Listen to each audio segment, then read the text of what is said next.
Oh boy. Hey, I Brad did Bucks. not get a notification for the call starting. So weird. Okay, hopefully that's not just my PC screwing up. What the hell is wrong with my fucking Bluetooth? There we go. Much Hey, better. Sounds perfecto mundo that you do. There we go. That Bluetooth enabled itself. Okay. I got our lineup fixed. Man, we got a lot of videos. 26 videos today. 26, my god! I should have added one more and then we'd be on the, Oh my god, we have 26 videos and it's episode 26. Oh my gosh! What a coincidence! Ha ha ha! Hey, did you have time to slap together the promo for this episode? Oh yeah, of course. I sent it to you. Or at least I thought I dropped it in the chat. Missed it. There it is. Yeah, way at the top before I start complaining about my RAM. There we go. You should do a diagnostic after the stream, by the way. Oh yeah, will do. Definitely. I'm having some issues, but it's all good. I'm only running 16 gigs, and I'm then using this as an excuse to upgrade to 32. So why not? What what CPU are you using? It's an i7, but I'm not sure what. I built this PC back in 2014, so it probably needs to be updated. Okay. I got a newer i7, the Cabby Lake one. It's the same socket. It's a 80 or 7700K. Oh, nice. I've heard some shitty reviews about these because of the heat spikes that they can have, but apparently the performance is still really good. All right. So I picked up a motherboard yesterday and didn't realize that it was still the right socket but not the right chipset because it didn't support my CPU. Oh, so I got the whole thing put together last night and it wouldn't even post. I'm sitting there scratching my head, troubleshooting, smoke a little weed, troubleshoot some more, scratch my head some more, finally figure out, oh, after you got everything all together, by the way, motherboard not compatible, take it apart.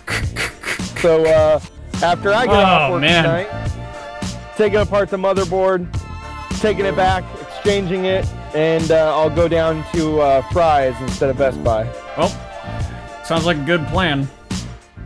I'm gonna stick to it, hopefully. But we should be up and running this week with new PC with the same setup. I still gotta upgrade to Windows 10, but we'll see. My old machine was a potato, my dude. A potato that ran well for a time being. What's our status on our other co-host? I don't know. He was up for just a little bit, and then I could see him and stuff, and then he just backed out. So he'll probably join us in just a bit. Let me ping him real quick and see if he's alive.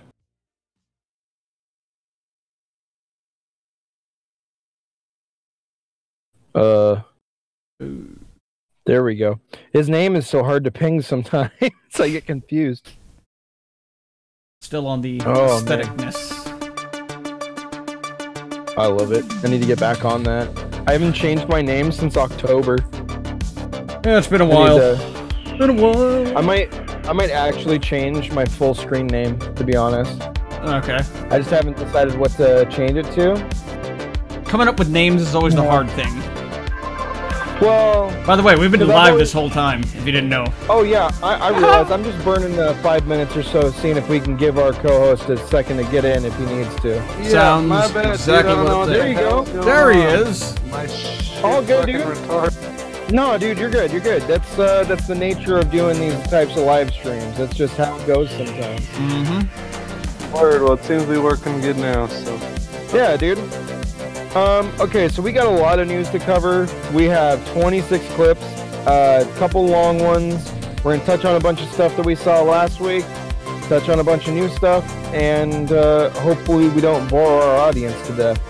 Hopefully not. But I'm ready to get started whenever you guys are. Yeah, I'm ready to go when you're ready to go, my dude. All right. Political. We all set? Good to go. Good to go, man.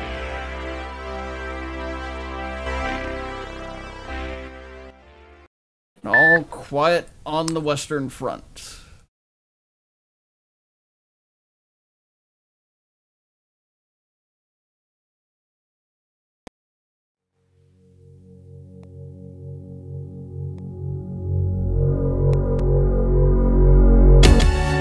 Howdy again there, ladies and gentlemen. Welcome to the Knead To Know podcast, episode 26.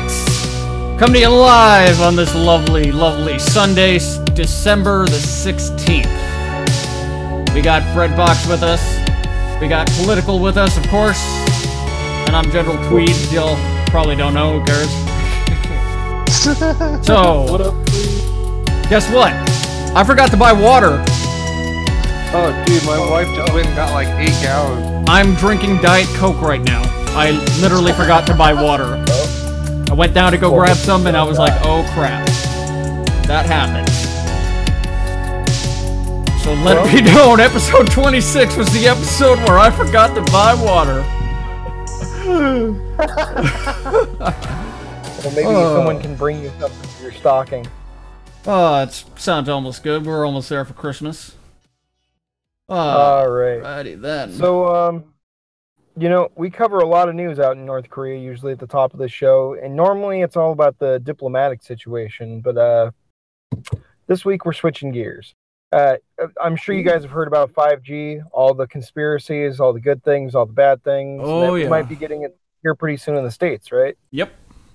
5G. It looks like South Korea is going to be the first one. So they're going to be the guinea pigs. Well, it's pretty standard. I mean, they were the first ones to have like 60 gig internet standard across the country. And that's like commercial. That's kind of hilarious to us now, but yeah. Roll the clip. I didn't mean to do it that fast. Sorry, man. I was just getting all set. All right, here we go. Commercial 5G smartphones are expected to hit the mainstream market in South Korea by the end of the first quarter in 2019. Research also shows the country is likely to be one of the world's fastest adopters of 5G technology in the coming years. Market research firm Strategy Analytics says that the adoption rate of 5G smartphones in South Korea will reach 5.5% next year and rise to 10.9% by 2020. Damn. Korea's 3 largest mobile carriers already launched their 5G networks earlier this month, but services are currently limited to enterprise users only. Other nations also expected to get an early jump on 5G technology over the next 2 years include the US, China, and Japan. South Korea's commercial. Oops. Oh. Oof. So basically what we're hearing is exactly what we said. They should be launching this stuff pretty soon. We should expect to see it here soon, I'm hoping, because I want a 5G smartphone, like bad. Do we Hopefully even know the roast my nuts. health effects of it? Because, I mean, yeah, I would like to have kids someday. I mean, kids aren't that important. Well, yeah, but I'm propagation of the species. I mean... Yo, it's only your semen, okay? All right, okay, if you say it, it's only my cum. So moving right along, I don't know. Did you guys hear about the bit of corruption that they had in South Korea a number of years ago? The 8 goddesses scandal. The CEO of Samsung. Better than anybody I know. Yeah. But so anyway, this is kind of getting to the point where they're looking at reforming some of the policies in their government and the way it works so that they can't have that happen again. And it looks like the different political parties in South Korea, of which I'm not super familiar with, so pardon me if I sound like an idiot, seem to have come to an agreement on possibly how to move forward on that. So there's a little clip we've got here, probably a little bite-sized piece of information, but kind of an interesting look into another country's politics. Jumping straight in. South Korea's political parties have reached an agreement to reform the country's parliamentary election system to better represent voters' party preferences. During a press conference on Saturday, the floor leaders of the ruling Democratic Party, the main opposition Liberty Korea Party, and 3 other minor opposition parties said that they'll come up with a new proportional representation system in which parliamentary seats are tied to the percentage of voter support for the parties. They'll try to pass a related bill next month. The parties also agreed to extend the Political Reform Committee's operation past its end-of-the-year deadline to figure out ways to revise the current voting system. With Saturday's agreement, the leaders of the 2 minor opposition parties ended their 9-day hunger strike. They went on a hunger strike. Yeah, that makes a lot of sense actually. Yeah. They had they didn't have millions. They had hundreds of thousands of people in the street in South Korea when this scandal broke. Yeah, I remember that. And nobody covering it. So, we've got a first for our show. Excuse me, I'm getting ahead of myself. I apologize. Man, my brain is all over the place today. We're not on the right cues. We're dropping links before we're ready to go. I mean, man, I am just all over the place. Today we're just thrown off. This is the show where boss forgot to buy water and Breadbox left his brain at home. God damn it, man. So we got one little thing with North Korea. There's been a little bit of saber rattling from the Kim Jong-un side. Have you guys read any news about that this week? That, unfortunately, no. I've been stuck with the French protests. That's pretty much absorbed the news cycle. This one's not getting as much attention because it's not as sensational, but I'm sure it's gonna, maybe ramp up. Also, it seems like the news media isn't taking the bait as much anymore. Yeah. Have you guys noticed that? Like, the more that North Korea saber rattles and the more that peace that Trump gets out of them, the less the news media pays attention to him. Yeah, pretty much. It's kind of like all the air's let out. Notice that. It's almost like they're getting diminishing returns for their investment on highlighting these problems. So anyway, North Korea is saying basically that they've got a problem with the new U.S. sanctions, which were put in because of smuggling activities, and they basically said, well, you're threatening, the the denuclearization of North Korea by doing that, which is a completely hollow threat at this point. Sounds like it. Let's see. Let's go ahead and roll the clip. Now moving to denuclearization talks between Pyongyang I was and wondering Washington. if they had a talks different between anchor. the two appear to have stalled, but U.S. President Donald Trump on Friday once again reiterated that the U.S. is in no hurry over negotiations with North Korea and also expressed faith in North Korean leader Kim Jong-un as a negotiating partner. Our Kan Young-woo reports. Well, they do have that In British his latest guy. tweet that directly mentions Kim Jong-un, President Trump said many people have asked him how the U.S. is doing in its negotiations with North Korea on the denuclearization issue. His answer is that the U.S. is in no hurry. He also said that North Korea has wonderful potential for great economic success and that Kim Jong-un sees it better than anyone and will take full advantage of it for his people. Trump added that the U.S. Trump and North has a really Korea are doing interesting just fine. vocabulary. His message can be seen as showing Indeed he people does. that the agreements signed at the Singapore summit in June are still valid, and the two sides will continue to work towards carrying out those promises. At the same time, Trump could be using the message to call for concrete action from North Korea. He said, "We are in no hurry," when asked about the negotiations with Pyongyang. This could be interpreted as suggesting the U.S. is in no rush, as the sanctions put on North Korea will stay as they are. But by saying North Korea has great potential for economic success, Trump showed his willingness to guarantee the security of the current regime. As Trump's comments came at a time when talks between Pyongyang and Washington do not seem to be making much progress, it remains to be seen whether they will actually lead to further talks between the two sides. Kan Young-woo, Arirang News. It's kind of expected that they won't make much progress right now. It's a very cold time in world diplomacy moving because of the holidays. South Korea Jesus. commercial Oh, 5G what's up? smart. Ah, man, I'm just screwing up all over the place. God Hey. dang it. That's only half broke. All right, so like I said before, we've got kind of a first for our podcast. You got that article ready to go? Actually, yes, I do. So there was a bit of news that hasn't really hit mainstream yet. I just read about it this morning on that newsreader that I was telling you guys about, Spider.today. There's a few articles out about it, but basically there was an explosion in Japan. We don't really get sensational news like this from Japan, so I figured that since there was something to gawk at, we might as well play the video which shows the damage while you read the article off, if you'd be so kind. Sounds good, my good man. So let's see. You can here. switch between the two if you want. I just figured if we want to save a little bit of time, we could do both at the same time. I hadn't thought about it before. Sounds like a good idea. Let's go ahead and do that. Here's our clip from The Guardian coming on up. So, Tokyo, from Reuters. More than 40 people were injured in an explosion on Sunday at a bar in Sapporo in North Japan, Kyoto News Agency reported. There was no immediate word on the cause of the blast, which the agency said had caused a number of buildings to collapse. Kyoto said one person was in critical condition. Video of the incident posted on social media showed flames and dark smoke billowing into the night sky and people scrambling for safety beside a street strewn with debris and shattered glass. Police and firefighters worked to get the site under control, fighting flames and smoke, and warned people in the neighborhood of the possibility of another explosion, the agency reported. Quote, "I heard a big bang, which sounded like thunder, and my condo was shaken," a man who lives nearby was quoted by saying by the Japan Times. Eyewitnesses reported smelling gas in the area following the explosion, which Kyoto said happened at 8:30 p.m. No. Man, I hit that right on the mark. Yeah, good job. That's pretty crazy. Yeah, that literally was right on the mark. That's fucking crazy. Yo, you should it's in the blood. Clip that bit out.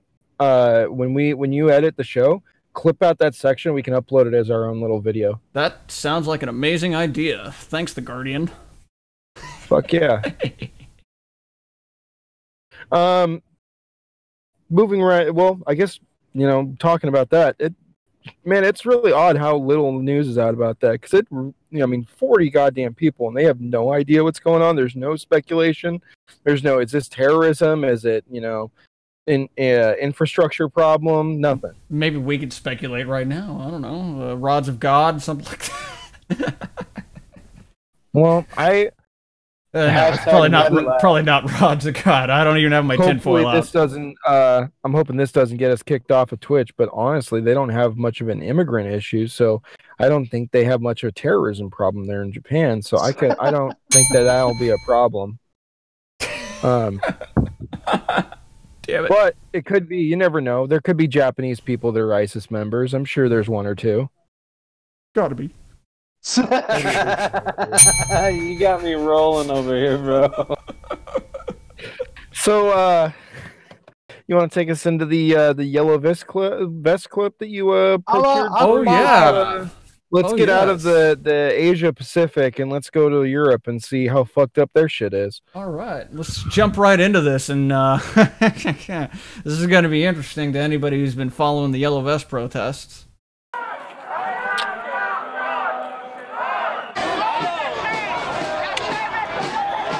Yellow vest protests have hit Israel. You mean they're not just in France? Nope. They're not just in France. This is in Tel Aviv, my good friend.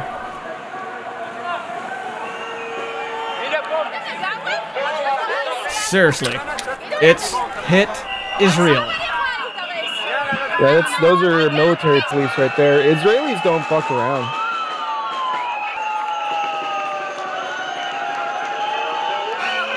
Something interesting about the Israeli population, just so you guys know. All right. Everyone in the military really is like drafted. Oh boy. That I did not know. Yeah. They're a country that requires civil service. Well, that explains why they all have access to those yellow vests. It's kind of like Switzerland. No, you're not. It's not that you have access to guns. You're required to own one. Ooh. If only.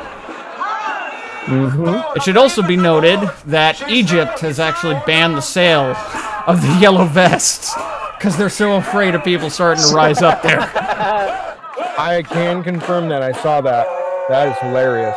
No yellow vest here, fuckers. Oh, sorry, not for sale. Oh, yeah. That was... Wow. Going global, guys. Well, I mean, we just reported last week about BB getting indicted, so this is perfect timing. Oh, yeah. Almost like it's a perfect storm. You said it. So you said I the actually words. found a follow-up clip to your Israel clip. Oh, yeah? On Reply. Yep. Which is a little bit longer. I think it has some other views of what's going on. Oh, I don't remember if it has any commentary, so let's just roll it. All right, here we go. It might even just have a bunch of the same footage that you have.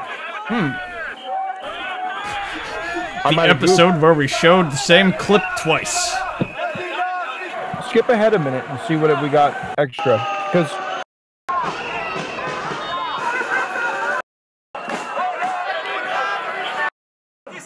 I think maybe.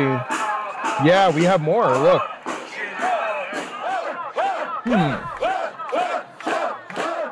I wish I could read Hebrew, honestly. Yeah. And at least we know exactly what they're saying. What's going on? There we go. I have no idea what you're saying, woman. Translate for us. Wait.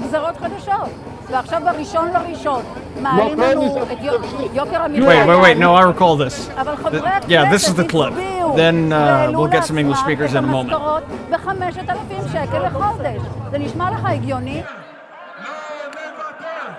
I think.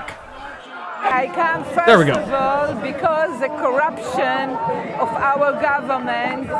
Is that I like don't know, a they dare she mullet? the Like what prices is of the that? electricity, the food, It the looks, water. hey man, no question everything, fashion. to buy a very, very That shit is nice and gnarly. big aeroplane to our corruption prime minister. That's why I'm here. I'm very angry about it.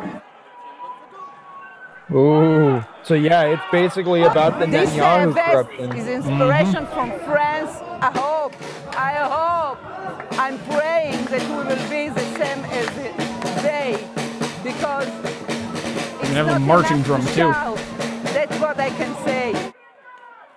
Well, they haven't had, a change in The leadership big in a long corporations time. and the big tycoons, Here we they go. are drinking Bibi has been our in money, office for a and the while. government is helping them. We want our government to take all these monopoles and all those corporations and make Kinda sounds like they the turned it into game an event. that it's fair game. That's how they get these things to go on for The yellow long periods of vest, time.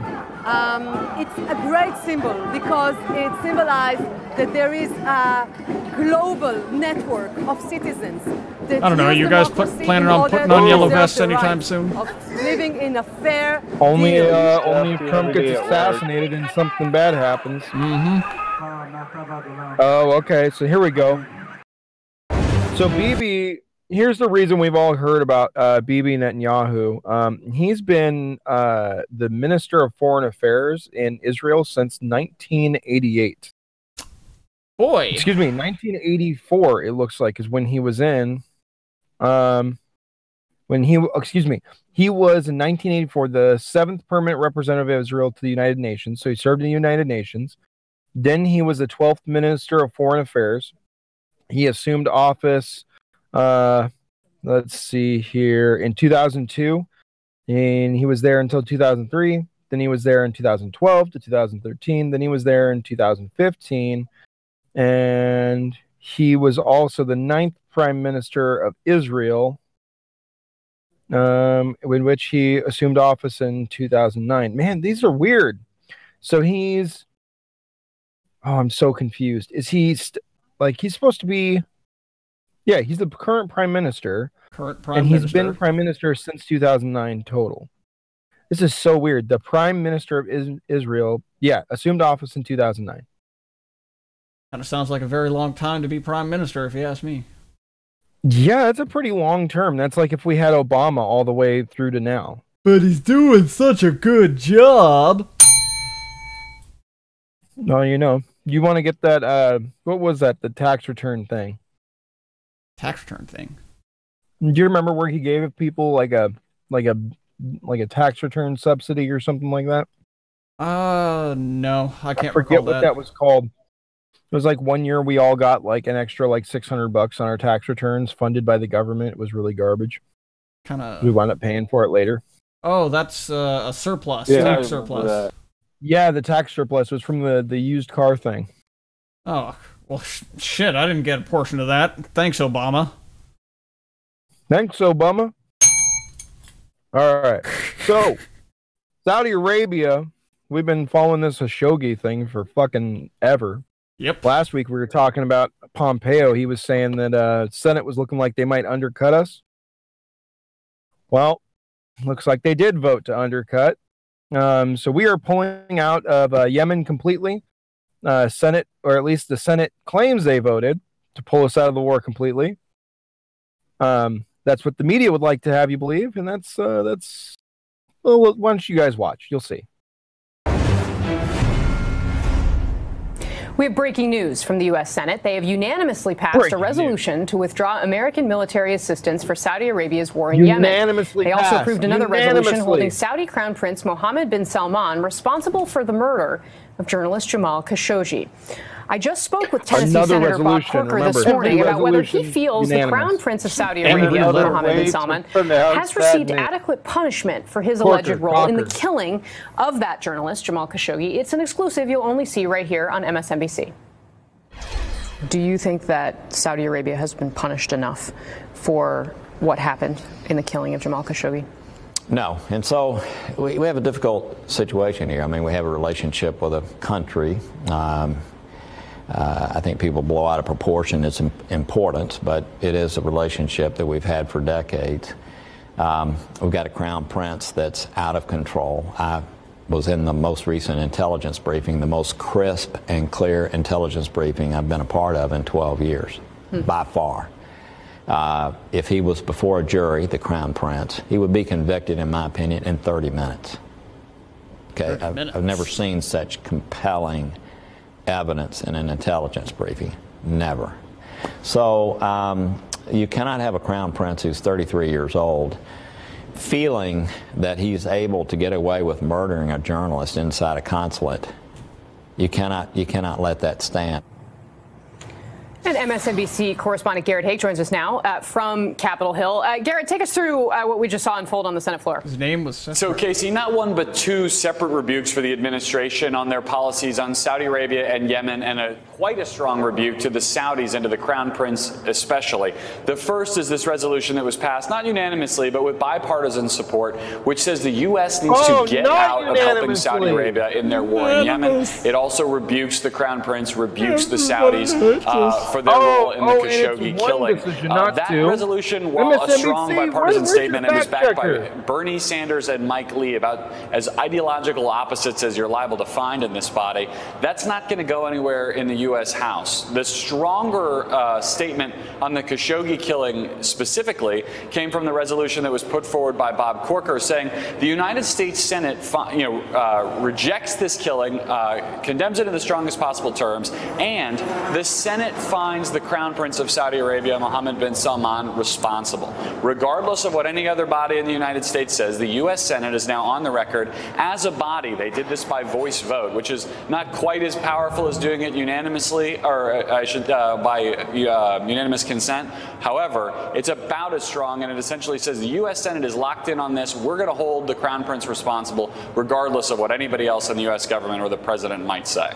It's almost a vote by acclamation. And yes, we should point out, we incorrectly said before that the resolution to pull us out of Yemen was passed unanimously. That is not the case. The Senate voted 56 to 41. It was actually a pretty narrow vote. And they had tried to do this earlier this year as well. It failed then. So this really tells you that this is new in the context of what's been going on with Khashoggi. Garrett, while I have you, let's talk about Pelosi for a second, because it seems like she both has a deal to reclaim the gavel, but is also, now trying to figure out how to get the White House to shut down. Not everything will be clean. Right, Pelosi's been working two different angles here simultaneously, really, since the midterm. She has been working to solidify her position. Killed it. Killed it. It is dead. It is dead. Look at me. I'm Pelosi. Sorry. We're going to see more of Pelosi later in the evening. All right, we'll deal with her later. President Bush. I mean President Trump. It's a wrap-up smear. This is how we do it. I mean how they do it. I'm not even going to attempt a voice. That's why.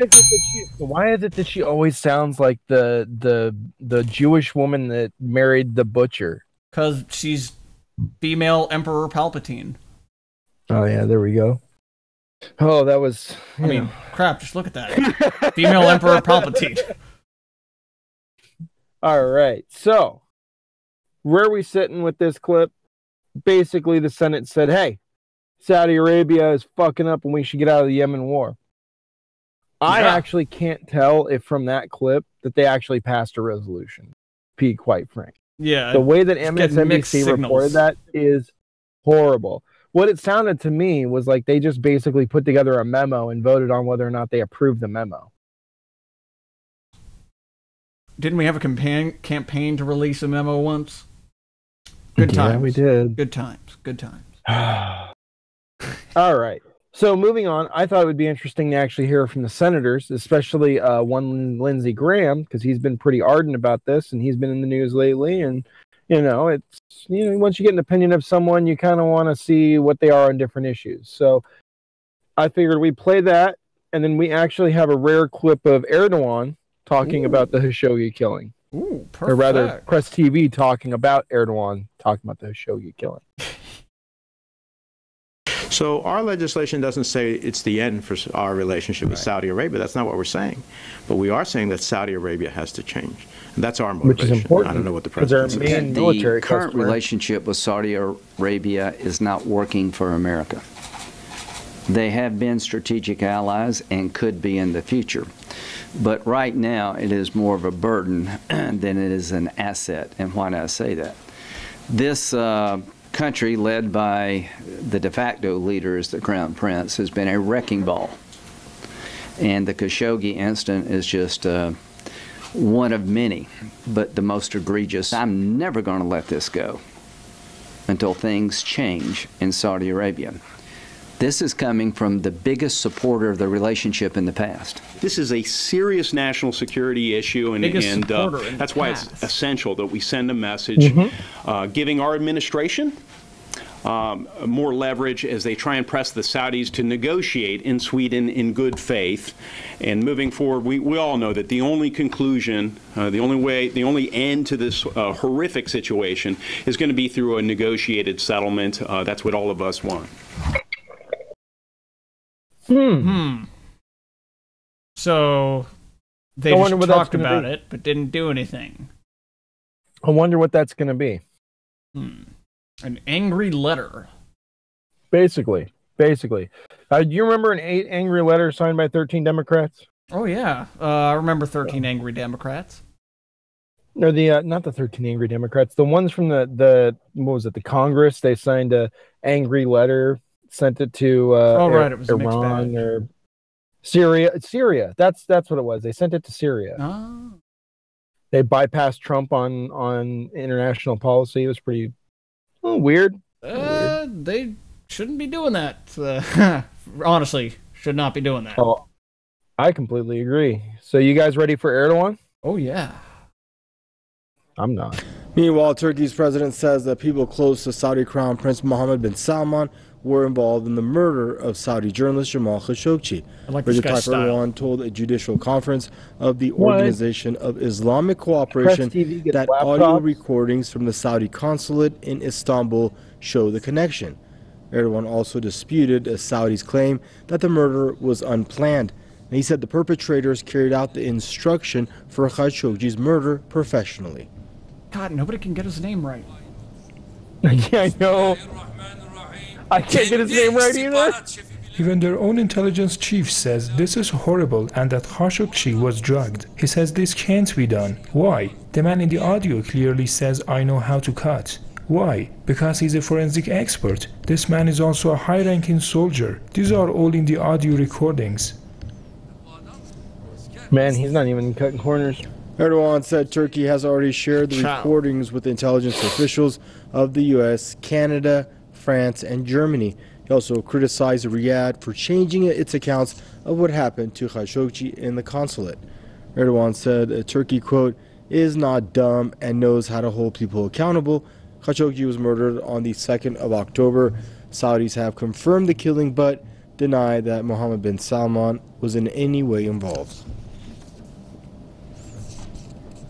Political commentator Jacob Music says that U.S. arms sales to Saudi Arabia prevent Washington from holding the Saudi Crown Prince accountable for Khashoggi's murder.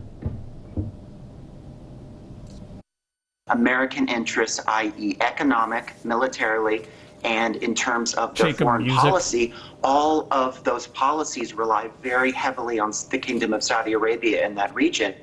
And the Trump administration has basically admitted something rather than dance around it. They haven't necessarily said it in brutal language, but that the death of one American resident, an American resident journalist, is not enough for them to forsake these economic ties of oil, especially the military bases that are located in the kingdom, and then of course their linchpin in that anti-Iran network that they are. Like, he's not necessarily demonizing it. It's just, it is what it is. If you take it at face value, then it's a lot easier to just handle. Mm-hmm. But he's not wrong. We do have really strong economic ties with Saudi Arabia, and our relationship with Saudi Arabia allows us some measure of control over the Middle East. So that's important. Very important. Hey, I'm curious. Do you guys have any snacks that you usually eat during the show? No, not typically. A lot of dabs. So I do have a bag of some Turkish pistachios. Surprisingly enough, after watching a clip of Erdogan, I'm eating Turkish pistachios. Strangely enough, eating bread and butter pickle chips. Nice. From the jar. With a spoon. Gotta keep it in the jar. You gotta have the spoon.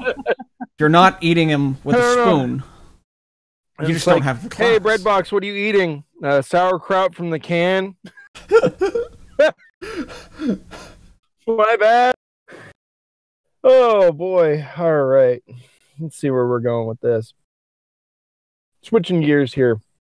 What do you think, man? Do you wanna do the Richard Branson thing? Yeah, let's take a look We've at it. been waiting. All right, so this is a little bit off the beaten path. I saw this clip and I thought it'd be fun to add. I don't know if you guys ever remember Virgin Galactic. Oh yes. You remember when Virgin Airlines first launched and like there were these art and like they were everywhere. I remember an advertisement with Richard Branson basically showing his whole life he's just been always a thinker and an innovator and all that stuff while showing funny clips of him doing stupid shit and then ending up in space. Yeah. So I think that they did their advertisement first stuck with me. flight, Thanks, Richard Branson. and I think it's suborbital flight. I don't think it's true space orbit. Ooh, all right. But it's kind of interesting. It's no Elon Musk, but hey, they're coming along. Well, let's take a look. Let's see what happened with this Virgin Galactic space flight.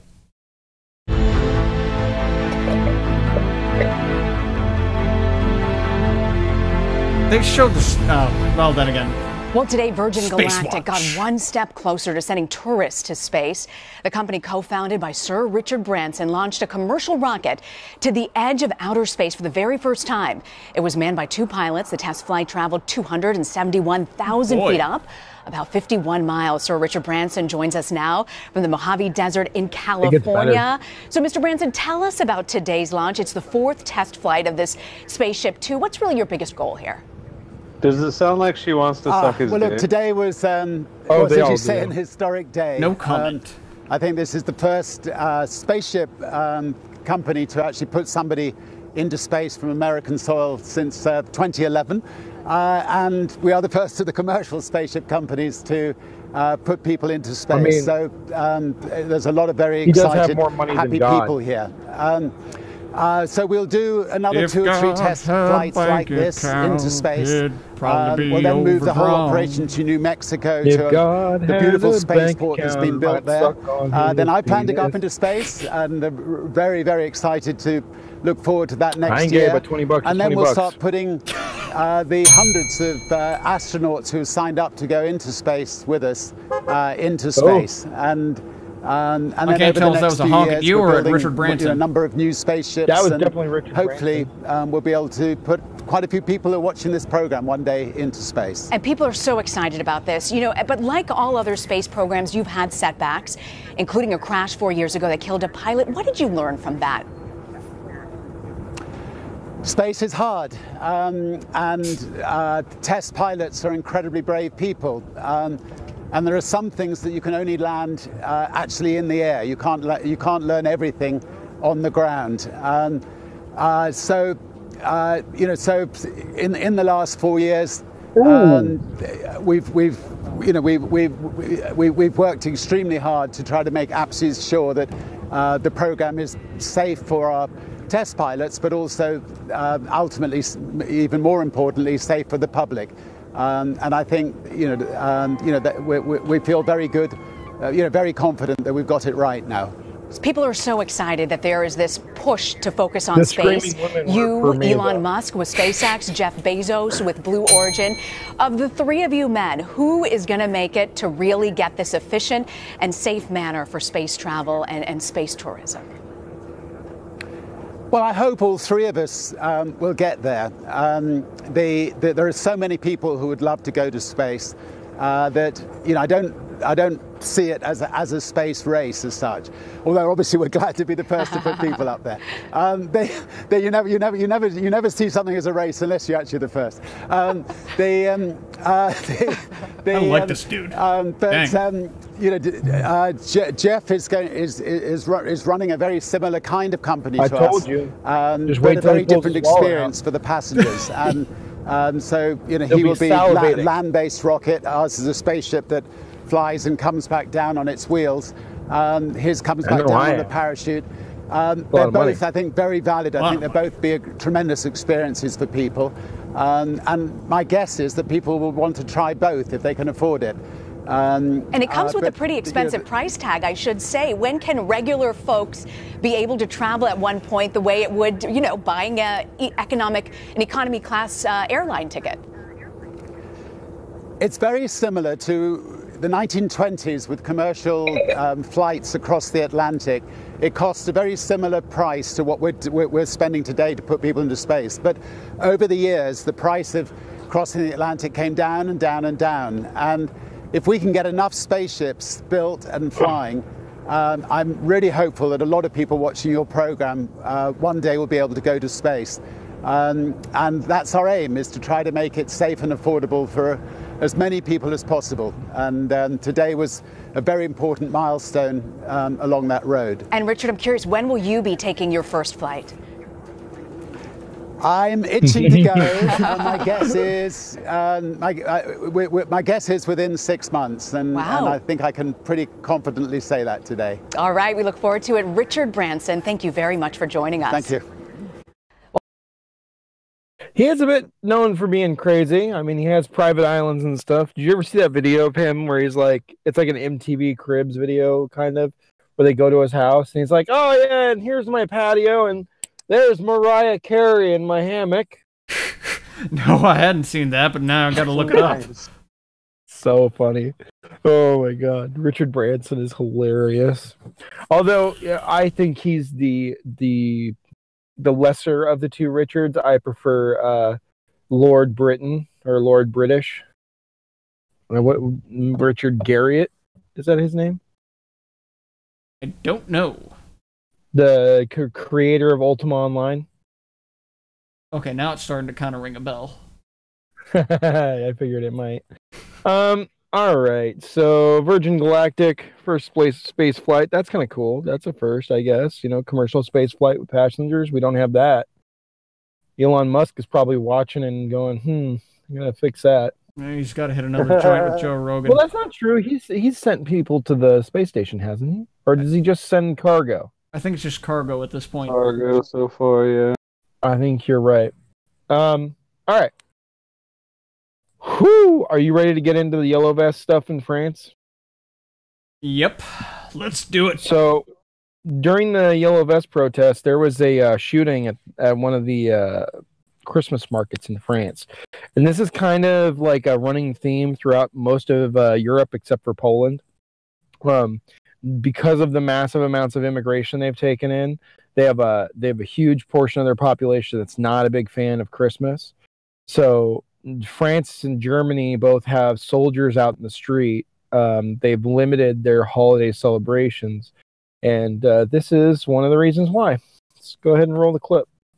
All right, we have breaking news on a situation in Strasbourg, France, along the border with Germany. This is the official seat of the European Parliament. The French government has tweeted, serious public security event underway at Strasbourg. People are invited to stay at home. More information to come. Follow the instructions of the authorities. Here's what we know. We have just confirmed 1 person is dead and 6 have been injured at a Christmas market in Strasbourg. Strasbourg is 2.5 miles from the Rhine River. It's on the border with Germany. It is it's north of Zurich, south of Frankfurt. Here's how somebody at the scene describes the scene, what happened. Well, essentially about half an hour ago, maybe 45 minutes ago, I arrived here and an incident had just taken place from what I've heard from people, restaurateurs. They've been ushered inside by the police. The police had, there was 3 police vans and they were crisscrossing into various shops here on the main street here in Strasbourg. I'm just looking outside because there's various people trying to leave the area. And basically the instruction is to stay inside. There were reports, but they're unsubstantiated at this point, that 1 person has been killed and 3 injured in a shooting attack. Again, we haven't been able to confirm that. We've been in touch with the police, but obviously they're incredibly busy. So that's what's been reported. But the situation is still ongoing, to use that phrase, because nobody has been told that they are able to leave the restaurateurs or the places, the shops or the various different buildings around here in the main street in Strasbourg. All right, and that since that interview, we have information now that 1 person has been killed, 6 others injured. This is at a Christmas market in Strasbourg, France. You're looking at pictures of emergency vehicles convening on that area. Strasbourg is on the Rhine River. It's 2.5 miles away from the Rhine River, which is the border with Germany. Strasbourg is in the northeast of France. It's just west of Stuttgart, south of Frankfurt, north of Zurich. You are seeing the streets in central Strasbourg are empty. Police have told everyone to stay where they are, shelter in place. The mayor has told everyone, stay inside. We are continuing to follow this breaking news. We'll bring you the latest as we get it, but there has been a shooting at a Christmas market in Strasbourg, France. Hey there, I'm Chris Hayes from MSNBC. Chris Hayes, go away. Nobody loves you. Oh my God. All right. Oh, so a shooting happened. You saw the yellow. Yeah, you saw the yellow vests in the frame. Yeah, they can't get away from those yellow vests. No matter what they do, they can't get away from them. Can't get away, won't stop. Nope. So let's take a look at France for the 5th week of protests. 5 weeks. Oh yeah. Well, I haven't seen a lot of gilets jaunes so far, a lot of yellow vest protesters, but as you can see behind me, there's a very heavy police presence. Now we know how to say it. Police are stopping and searching passers-by, confiscating potentially dangerous items, and also preventing protesters with a record of violence from entering. They've set up a security zone, a security perimeter around the Champs-Élysées and the Arc de Triomphe. As you said, I'm standing at Porte-Maillot, not too far from the Champs-Élysées. The police really are taking no chances today. They're out in force in the French capital. Some 8,000 policemen, including members of the riot police of the CRS, have been deployed across the capital, with thousands more deployed. Yeah, those red hoods. So we actually have to skip part of this video, I think. Oh, because no. This one might actually play. Keep an eye out. Why I was looking at another video for this. Yeah, about those women are not. Those women are not wearing clothes. Yeah, they are not. So I was looking at another video, and there was a nip slip in it, so I couldn't submit it for the podcast. It was at 22 seconds in. I couldn't believe that Google didn't catch it, and it was actually a France 24 video. So just keep an eye out. All right, I'll keep an eye out and. Hopefully catch it in time. Vehicles are on standby should the situation take a violent turn. Of course, the key question today is how many people will show up to today's events. We know that some 10,000 people have responded to an event on Facebook saying they would attend protests on the Champs-Élysées, with thousands more vowing to attend other rallies across the French capital. There we go. No more nervousness. That remains to be seen. The situation right now is quite calm. We haven't seen massive crowds, and even local authorities have been quite reassuring. As you may know, a lot of department stores today, a lot of museums and monuments remain open. Okay, Clement, we'll leave. So they painted their bodies gray. Silver, actually. Oh, my bad. It looked gray to me. I don't know about that, but they're wearing red robes and they have gray, silver bodies. I'd love to know why they did that. I'm not. I don't know if somebody in the chat knows. Sounds like some kind of ritual to me. Yeah, crazy. It seems a little odd. I'm gonna have to do some research on that because I don't really know why they would have done it. But yeah, 22 seconds in, right after the commentators got over, they cut away to the protesters, and there's a titty. There's a titty right there. That's a titty. And I was like, it'd be a great clip. And then I found this one instead. And that's a strike. This will work. Well, no, dude, that'll get us taken off of Twitch. That'll get you taken down. Oh yeah. Showing any kind of nudity whatsoever on Twitch will pretty much guaranteed get you taken down. At least I'm pretty sure. Well, we'll do our best to make sure that doesn't happen. Off topic, does that reporter come from Naked News? I feel like I would watch more of the news if she was on Naked News. All right. Just because. So let me get back to our regularly scheduled programming here. All right. So did you guys hear that Macron came out and he made some concessions and nobody really cared and the protests are still going on, as we can see? Yeah. Oh yes. Yeah, that shit's hella funny. Okay, so I actually pulled the full speech from Macron and it's translated. Perfecto mundo. So I figured we'd watch at least the first 5 minutes or so. There's some really interesting language in there. Macron is not a very good virtue signaler, my guy.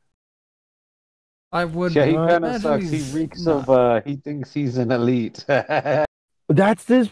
You know what? That might actually be his problem. I mean, he fucked his teacher, right, and then married her, and then he became a Rothschild banker. He's always been connected. He's very powerful. He's always had a lot of money, nice things, women around. I mean, he got whatever woman he wanted. I mean, he got his pedophile teacher. But does he lack the blood? Excuse me. My bad, pederast. Does he have the blood? I don't know if he has Rothschild blood. I haven't looked into that, but he's definitely one of their bankers, and he is definitely in the in crowd. So let's go ahead and see what he has to say. It's pretty funny to watch him squirm a little bit. Come on, Macron, squirm! Okay. Well, I think we're gonna just have to leave it as is. Gotta have feedback. Let's go.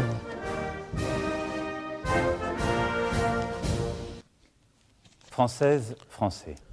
Dear French citizens, voilà ensemble we are here today, together, in discussing the future of our country. The events of the last week in the Hexagon in France have troubled the nation. There was legitimate claims. However, there was a chain of inadmissible violence. And I would like to talk about it. This violence will not benefit anyone. We have seen everything, opportunists playing games to take advantage of the demonstrations. We saw everything. We saw the irresponsible action of some politicians to look for disorder. No anger justifies that we attack a police officer, burning buildings, burning properties. Can you pause that for a second? I almost included the clip, but I didn't think it was worth including. There are clips of some pretty bad atrocities going on with the police. People taking advantage of it. I had a clip this morning. Well, there were someone this morning. There was a police officer that was walking around the protest with a freaking claw hammer. Oh, that's yeah, police officer. Damn, man. Walking around the protest. Man, gonna deal with that, man. Yeah, exactly. So, and there's a video where this one protester, the police singled out after he got away from the crowd, and then they had 8 of them come down on him and just beat the crap out of him and then leave him there. I really like where we got the video paused, by the way. It looks like he's puckering up. Oh, dude, can you screen cap that for me, please? Please. Print screen. There we go. So much meme magic in that image right there. Oh, I'm going to make so many memes about you, Mr. Macron. I can't wait to see. All right. I mean, at least he can keep his eyebrows on. This time. All right, let's keep Freedom is going. understandable. Everyone is able to express his or her opinion. However, we need to share our opinions in a responsible way. However, when there is violence, freedom stops. C'est donc désormais le calme et l'ordre républicain qui doivent régner. The calm and Republican orders is what needs to be restored. We will do everything to restore it. We will not achieve anything unless we will do until everything. We have order. I have given. I'm still waiting for them to roll those APCs. The most rigorous instructions. Au début de tout cela, in the beginning of all this, je n'oublie pas qu'il y a une colère. I won't forget that there is anger. Et cette indignation, there is worry. There is indignation. All of us, or most of us in France, feel it. However, I cannot accept the unacceptable behavior that took place.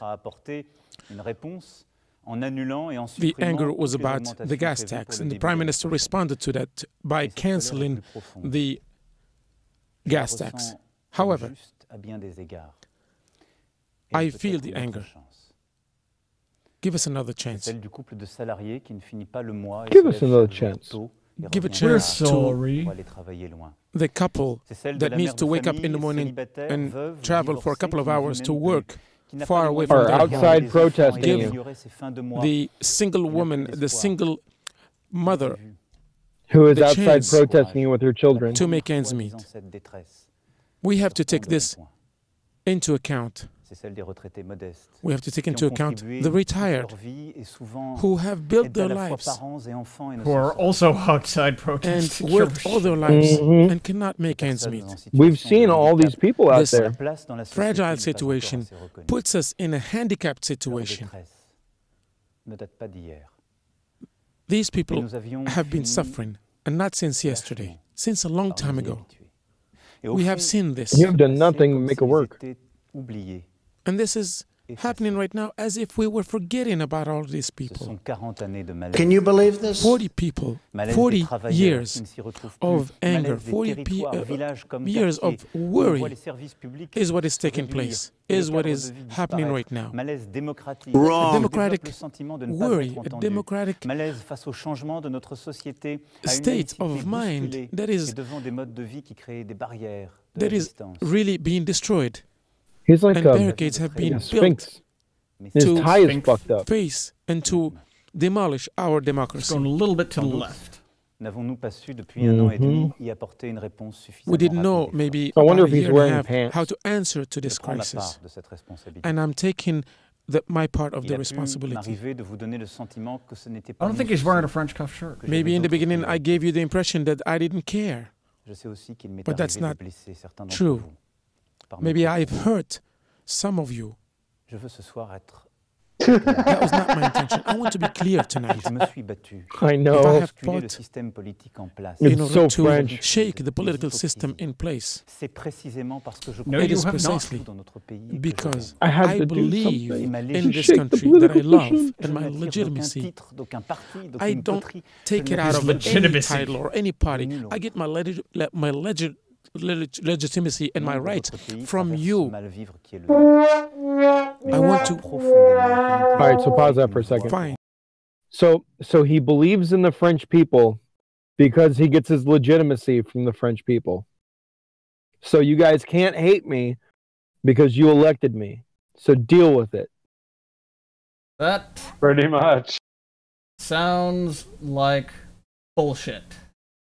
Sounds like Hillary Clinton said. Can you believe this? Yeah, like, wow. No, they're just mad because they're part of a basket of deplorables.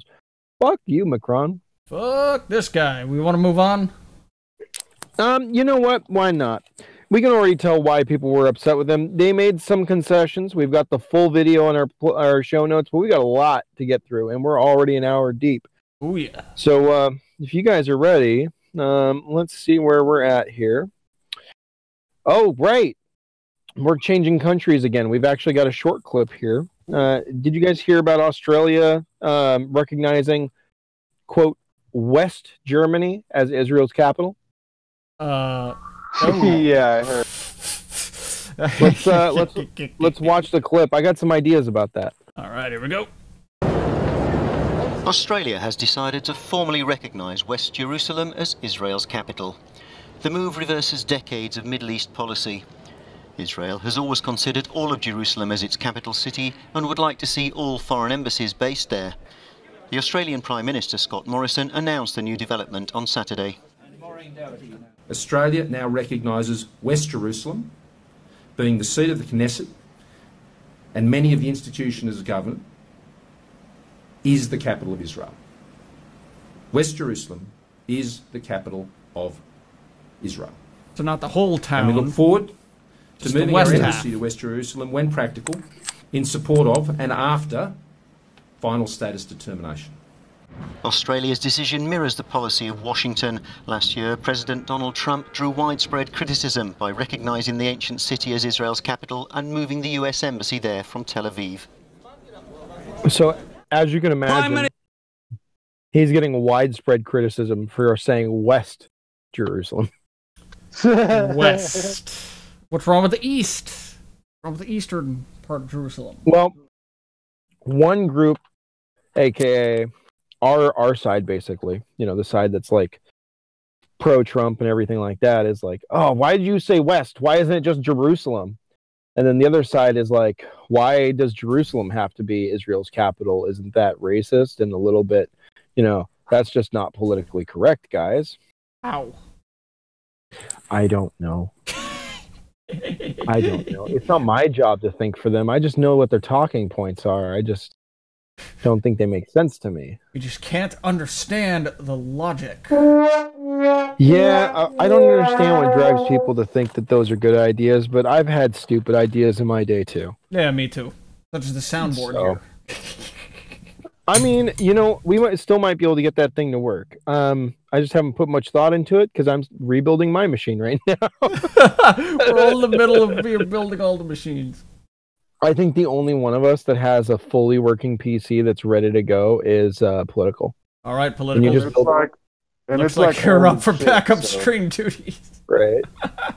All right, so that's pretty much all we got for Australia.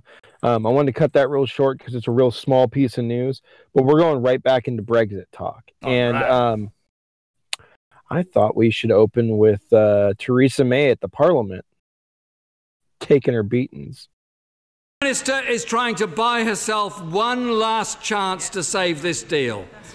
If she doesn't take on board the fundamental changes required, Jeremy then Corbyn, the leader she must of the Labour make Party, way for those who can. The Prime Minister has been forced to pull tomorrow's vote in a stunning display of pathetic cowardice. The fiasco today, the government has really lost all authority.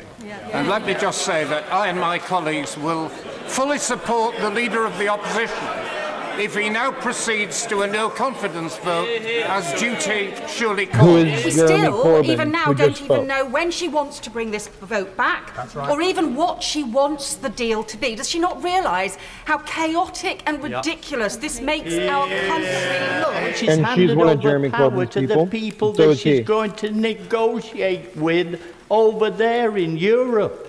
She looks very weak, and she is. Mrs. Thatcher had a word for it. What she's done today, F-R-I-T. She's frit. She's lost the trust and credibility of the House. Lost the trust and Can we get a credibility of the definition country. for that? And most importantly, she's lost the trust and credibility of the European Union. I have been sympathetic to the situation she finds herself in, but I have lost that sympathy. She is a captive of this unpleasant, nationalist, populist group in the Conservative Party. She knows that when the politics of this place is broken, you either resign, you go back to the people in a general election or a referendum. No one gets to play for extra time. What the heck is going on? This is a complete and utter cluster-booter. How can anybody in this House, or indeed anybody in the countries of the United Kingdom, ever trust a single word that she or her government speaks ever again? The Prime Minister may be prepared to be humiliated by arrogant EU officials and by Irish politicians, But does she not realise that every time she comes back here with her tail between her legs, she humiliates the British people? She has the barefaced cheek to come before this House and lecture us about a duty to this House and our Parliament. Isn't it true that no Prime Minister is better than a bad Prime Minister? Man, I don't think we've had a clip that railroads somebody that hard in a long time. It's pretty crazy. Let me see here. God damn it. Where is this thing? I'm trying to read as fast as I can here. What the hell does it mean? What does it mean? What does what mean? Oh, Frit means frightened. She's scared. Basically, he called her a pussy. Oh, okay. That puts it into better context. There we go. Yeah, he just basically stood up and he was like, "You're a P-U-S-S-Y." Oh, damn it. Oh, I'm going to hit the bell. That's pretty funny. It's pretty good in context, isn't it? Yeah. Yeah, that was one of my favorite clips of the night for sure. I should note that is the opposition party. So those guys are all on the Labour Party. They're basically socialist communists. Yep. Like, Jeremy Corbyn is almost a communist. So just keep it in mind. I mean, Margaret Thatcher, Theresa May, she definitely deserves a heavy dose of criticism from her peers for mishandling this situation the way she has. Oh, yes. Yeah, but not for making it like not commie enough. Like, these people are tripping. Well, they're upset because they want the EU, and the other people are upset because they want Brexit. Nobody's getting what they want. It's probably just going to end up being a flip of a coin. Well, that's what I'm saying is nobody's getting what they want, and Britain is basically going to be kowtowing to the EU, which is really interesting when you consider that, speaking of Australia, they are actually under Crown law along with Canada. So they actually are affected by legal decisions that happen in the UK, even though most people don't know about it outside of those countries. And even people in those countries don't know. Lovely. Yeah. Mm-hmm. Well, now, hopefully, now they know. Right. So, interesting thing to note there is that if they have to change Crown law, it's going to affect those countries. And if the EU is able to make them do it, then the EU gets some amount of sovereign control over countries that it's not elected to run. Correct, and that's why we hate the EU. Right? Boom. Disgusting. All right. Would you guys like to hear from Nigel Farage? Oh, yes, please. Kind of a longer clip, but I figured we should talk to Mr. Farage since he's left the UKIP party, and he has a few things to say about the UK. All right, let's see what he's got. Let's hear from Mr. Farage. Well, after surviving a vote of confidence, the UK's Theresa May took her Brexit fight to Brussels, seeking more support.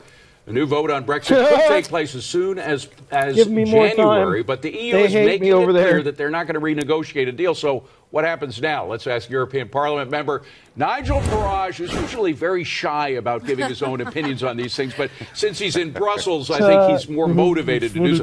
Now, she did win her no confidence vote. You got to give her that, Nigel. But does she still have the political wherewithal, the power in Brussels to get a new deal? No. Well, she won her vote, you're absolutely right, but the vote of no confidence was 37%.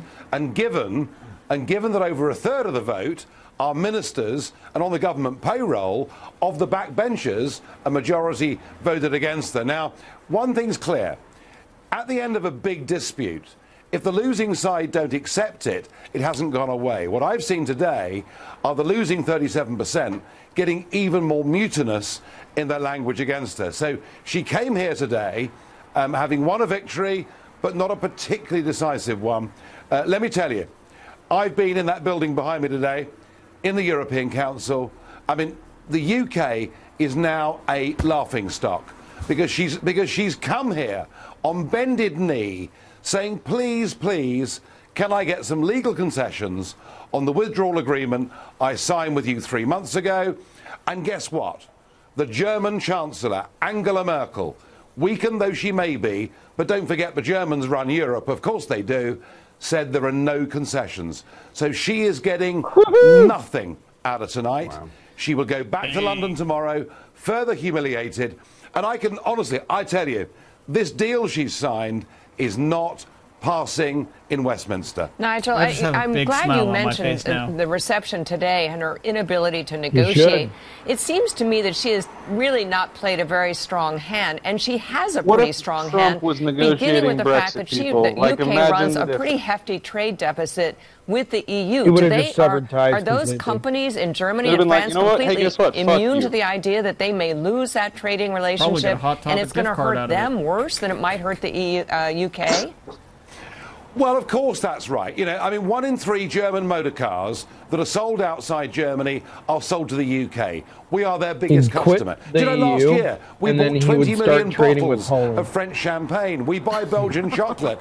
We are mad. And all of it's great. I've got no problem with any of it. But you know, unlike most people in politics, I spent 20 years working in business before doing this. And the one thing I know is the customer is king. It's the client that has the cards to play. But Theresa May, as a career politician who's never worked in business, didn't have the wit to understand it. And here's the problem. She has signed herself up to a deal that would leave us potentially trapped indefinitely inside European Union law.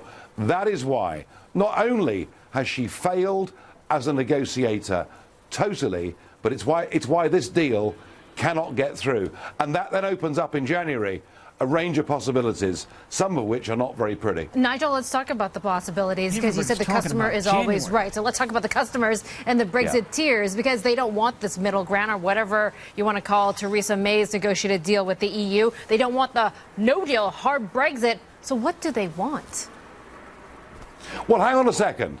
The Houses of Parliament do not want a WTO Brexit. And bear in mind that all trade that takes place between the US and the UK takes place on WTO. All our trade with China takes place on WTO. 90% of global trade takes place on WTO. But it's been so demonized by the big global corporates that dominate European politics, and sadly British politics too, that it looks to be an unattractive option. But let's talk about the real customers, shall we? Let's talk about the real clients, because they're the voters, not the members of Parliament. And the voters, since that referendum, despite a tidal wave of negativity coming from all over the world, apart from Donald Trump, of course, who does support Brexit, I'm very pleased to say, but despite all of that, we have not changed our minds. So my view is, whatever happens in Parliament, and even if the worst case scenario comes to pass and they force us to vote again in a second referendum on the same subject, which of itself would be an outrage, a democratic monstrosity, but even if they do, we will say leave again. Mr. Nigel, it's great to see you, and Nigel, it's great to see you. It's wonderful to have you on the program, of course. Such an honor, especially with the architect of Brexit. But I want to ask you, I understand what people want. I understand what you voted for. This deal right now is not what anybody voted for. So it seems to me that it's a binary option. It seems to me that there's either going to be another referendum, which they hope will change the vote, or that there's going to be a hard Brexit. I know at least I think I know what you want, but what do you think will happen? Do you think it's going to be a hard Brexit, or do you think it's going to be a new referendum and a new vote? Well, I'll tell you what, I will now be objective. I will not talk my book. I will not talk with my heart or what I want, because I've got no problem with a so-called hard Brexit, because that makes us an independent, self-governing, democratic nation that controls its own borders, makes its own trade deals. I could go on for hours, but there isn't time. However, I think our parliamentarians lack the courage to believe that the UK is good enough to run its own affairs. I believe if the prospect is there of a WTO hard Brexit, our politicians will intervene, and one of two things will happen. Either the Article 50 leaving date will get extended for a year or two and the can gets kicked down the road, and within that, I begin to think the prospect of a second referendum, I'm sad to say, but it is getting greater. Nigel, it's Jonathan Honig. Thank you for being with us. In effect, what We can go ahead principles and do you cut it think, right there. assuming there is a Brexit? Oh boy. I think that's a good place to end that segment. That's second a referendum. lot of Hell Brexit talk. no. You know, it's probably going to happen. I mean, it was something that I thought might actually occur a while back. I mean, they've been pushing it since it actually passed. They're just looking for opportunity, and Theresa May is dragging her heels through the shit piles instead of actually doing her job. Well, maybe those yellow vests will be coming on soon. Yep. Well, they had that one protest that we already showed over there. The what's his name? The guy that pisses off the Muslims. That could be anybody. Jimmy. No, not Jimmy. I don't know. It's a guy. He's a YouTuber. He does kind of independent journalist stuff. He got in trouble a few times. All right, so we're switching gears. There was a big oversight hearing this week. They did a big hearing in the oversight committee in the House for how to deal with 501c companies, and they used the Clinton Foundation as their case study. Welcome. And interestingly to the enough, Inspector Huber didn't show up. Maybe winning. No Huber. No Right. Huber. No Huber, So, but as you guys saw in the announcement I and know, you had to the say Huber. promo, Huber, Hubbard.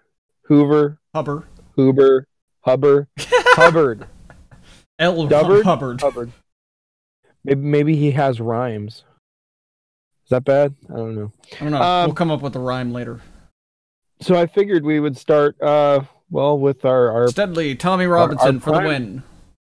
There we go. Tommy Robinson protest. I don't know why I said Jimmy. I was going to say Jimmy, and then I was like, not Jimmy Seville. That guy is the guy that rapes children and died, and nobody told us about him.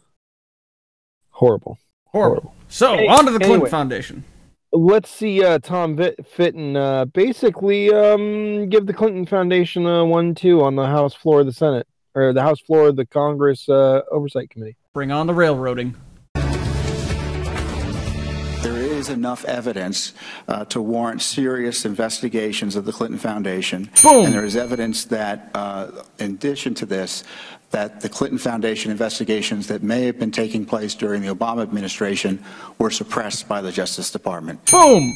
Judicial Watch President Tom Fitton testifying as part of the House Oversight Committee's hearing to examine accusations of pay-to-play at the Clinton Foundation. Tom Fitton joins me now with more. Tom, thank you so much for taking the time. You had a busy day yesterday. You were there on Capitol Hill. Tell us about it. Well, he's not wearing his glasses. Well, it was better late than never by Republicans in Congress who held this hearing finally His eyebrows about are the very Clinton sharp, Foundation, too. which was So it's a a very vehicle sharp-dressed in man. many ways for foreign nationals and foreign governments to Except when he's in a influence the t-shirt. Pause that for Secretary a of second. State. Okay. Let's talk real quick, like real talk. Tom Fitton is ripped. Yes, he is. Like, I keep wanting, I'm going to make some memes about him. I'm just going to be like, you want to arm wrestle? Or like, ask him that on Twitter, see if he responds. We'll set something up. Tom Fitton goes to the IRS. I'll arm wrestle you with a FISA document. There's this guy like that at my work, right? Well, so somebody came from Texas, from corporate the other day, and both of them are just fucking yoked, right? And so we're having this big old meeting with like all the executives and shit, and they're both like, everybody's like talking shit for them. They're like, yeah, well, Aaron will fuck you up, and the other dudes like the other people, yeah, well, look who we got, you know? And so they straight fucking arm wrestled right there. Our fucking bro just owned his ass, about tore his fucking shoulder out. Man, I'm looking at myself now and I'm thinking, damn, I'm such a string bean. I gotta make a meme about Tom Fitton. I just gotta make one where it's him sitting in a chair, and then just to clip out his eyes and put it in the next frame, and just be like, vision narrows, eyes squinting, just such a good meme. It's so good. That fucker's always going Super Saiyan, man. Oh, I know, he's great. All right, let's keep watching.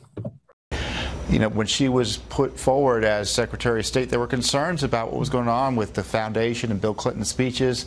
They said, don't worry about it. We'll have this ethics process. Mrs. Clinton won't be involved in the Clinton Foundation at all as Secretary of State. And our document requests found that wasn't the case. We found the emails on her secret email server that showed that the foundation almost immediately began asking for favors on behalf of donors, including foreign leaders. Her secret bathroom server. The Justice Department supposedly began investigating that in 2016 as a result of our disclosures, but all the reports are from then, including in the recent IG report, was that the Justice Department actually suppressed the FBI investigation into it. Tom, this has been going on for a long time. You mentioned 2016. The drop in donations also is evident. If you compare it to 2016, the foundation took in over $26 million in donations, and then there's been a 58% drop down in 2017 to $26 million. Someone who was not there yesterday, I wanted to ask you about, U.S. Attorney John Huber. Why was he not there? Huber! That's a good question. The Justice Department has been frozen over the last 2 years or so on all these Clinton-related issues and hyper-focused on targeting President Trump. You know, there's evidence you had a bunch of Russian money, millions of dollars in Russian money, flow into the foundation and into the personal coffers of the Clintons in order to guarantee a positive result on Uranium One. Where is this Justice Department? They're investigating the specious Russia collusion allegations against the Trump campaign, but the Russia influence operation that benefited the Clintons directly and personally, AWOL. And you had ties to Russian banks with the Podesta brothers, correct? Oh, sure. You had Tony Podesta, who was working with Manafort, which is a separate issue. Tony Podesta, who has Mr. Podesta, John Podesta, who was close to Mrs. Clinton, victims. had business relationships with the Russians as well. But as I said, this Justice Department, whether it be the deep state or whatever, it's all about getting President Trump after the 21st of December 2017. And it's about time this Clinton Foundation Tony Podesta, who looks exactly like Madeleine McGann's, and I'm glad this hearing took place because most Americans don't know about this corruption that's been uncovered as it relates to the Clintons. Tony Podesta, who might molest you. These two others witnesses yesterday testify. I listened to their testimony. They've talked to insiders at the Clinton Foundation that have concerns. And one of the conclusions I drew and the conclusions they drew was that maybe the Clinton Foundation should have been registered under the Foreign Agents Registration Act, which again is being used to target and harass President Trump and his team. But again, the Clintons get a pass. So they were not registered? They were not, but they were acting on behalf of foreign governments, it looks like, and Rich raises questions about whether the law should have applied to them. You know, Tom, I know that this is the first show that you're able to be on following your testimony from yesterday. Do you expect the other mainstream media to be talking about this today at all? Because they should be. Oh, it's doubtful. The key thing is that the Justice Department hasn't acted yet. The other witnesses yesterday suggested the FBI may be interested in some of the information they have. They haven't communicated with us about the emails that we've uncovered. But unless the Justice Department acts, the media is going to have an excuse not to do anything. Do you expect the Justice Department will? I think the president is going to have to ask them directly to do so because they're not going to do it on their own. It's now been a year and as I pointed out, almost 2 years of the Trump administration. As long as Robert Mueller is running the show at the Justice Department, it's going to be all about getting Trump.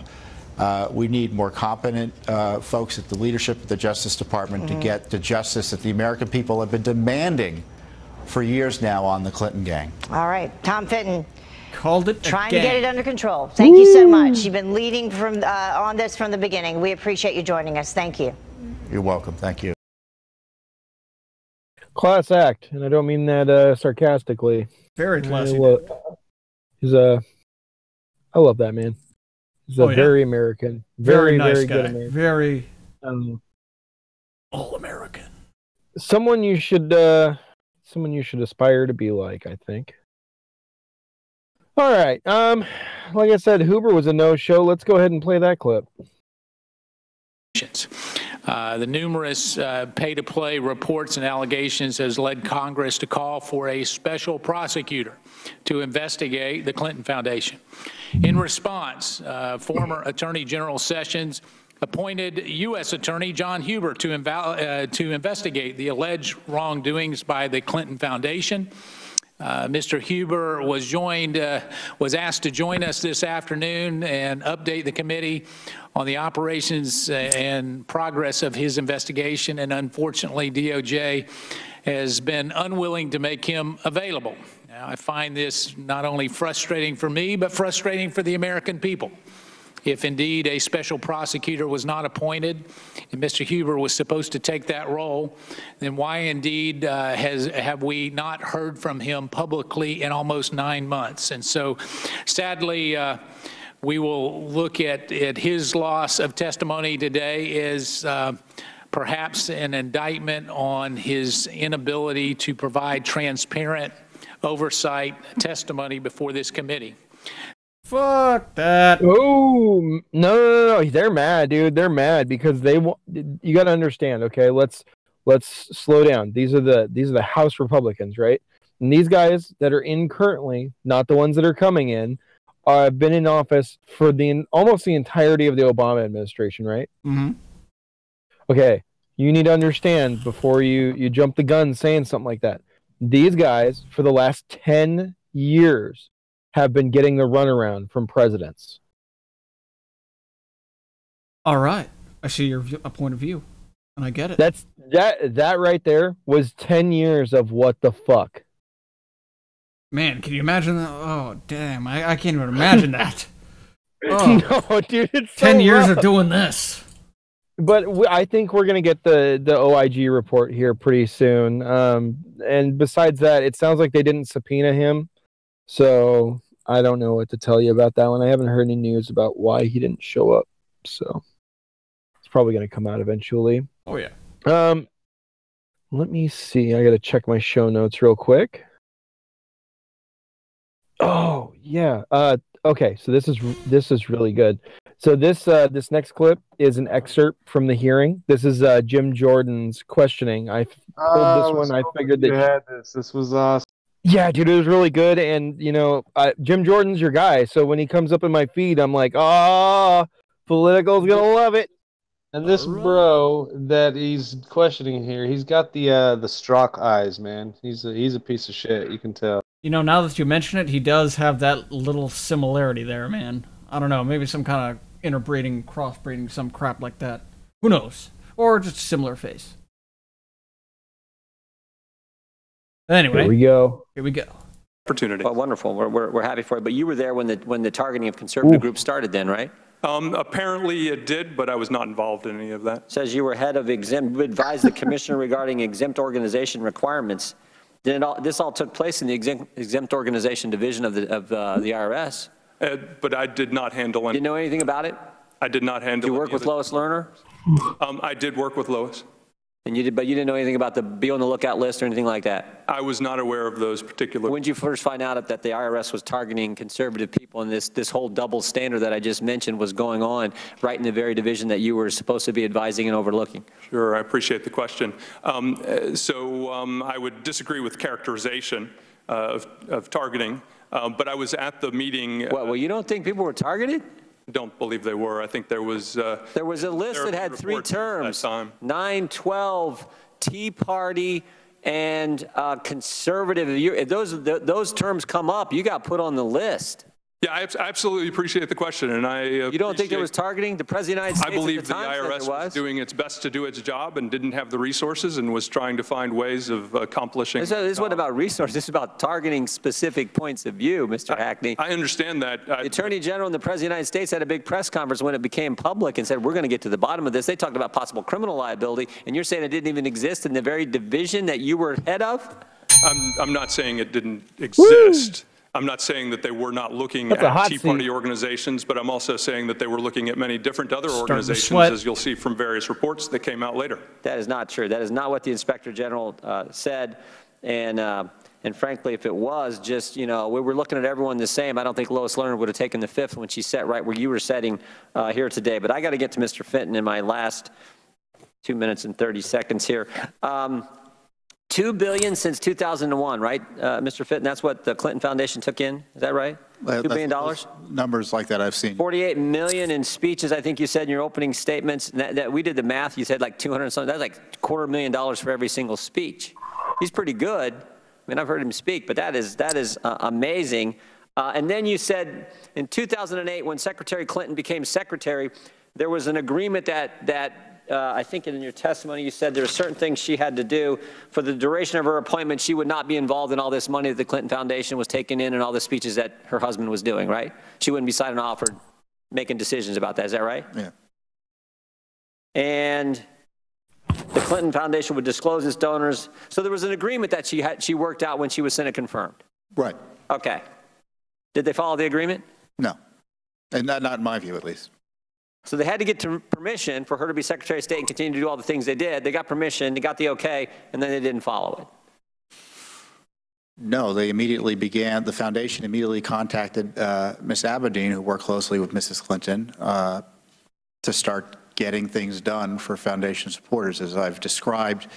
And it's not what I described, the emails. So the secretary, she kept her part of the deal, but she just had her lawyer, her chief of staff sign off on everything. Is that sort of how it worked?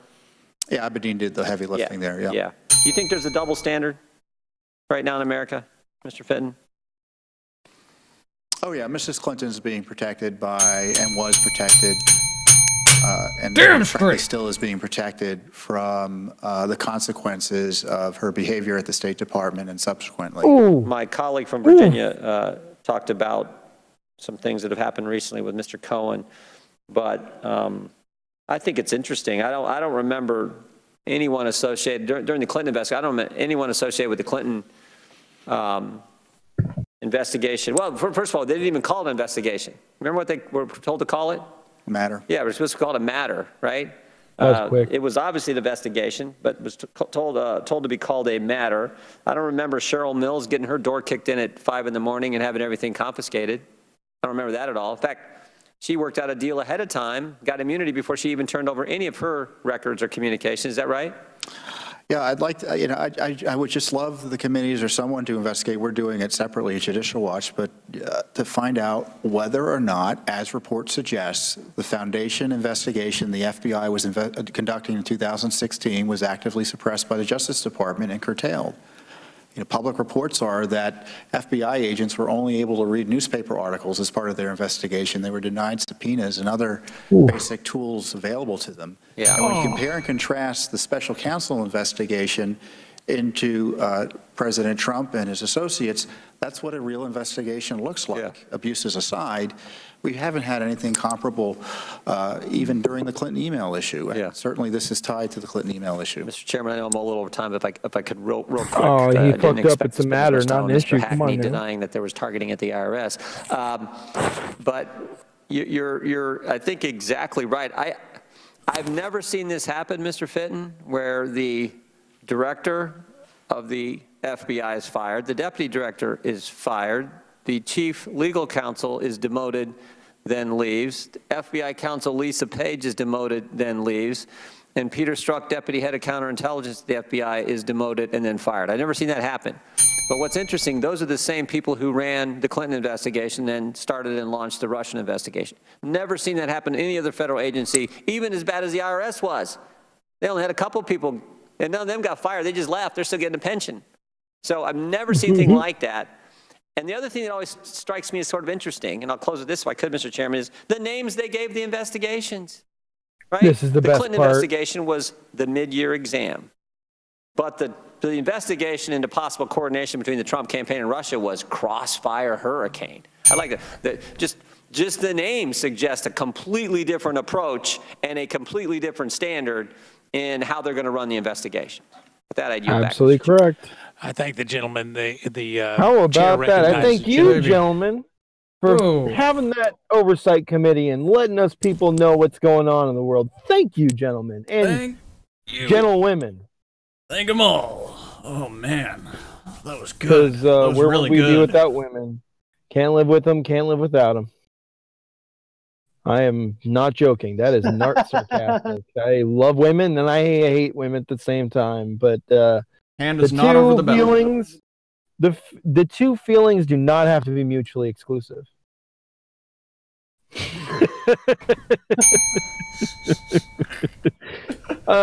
Okay, so we're getting out of the hearing and moving on to some other politics. Basically, nothing's going to happen out of this hearing. This is literally just putting this shit out into public record is what it is, and doing a formal investigation so that the Congress can have it on the books. We looked into this. This is what we found. Let's use this evidence to go forward. Perfecto mundo.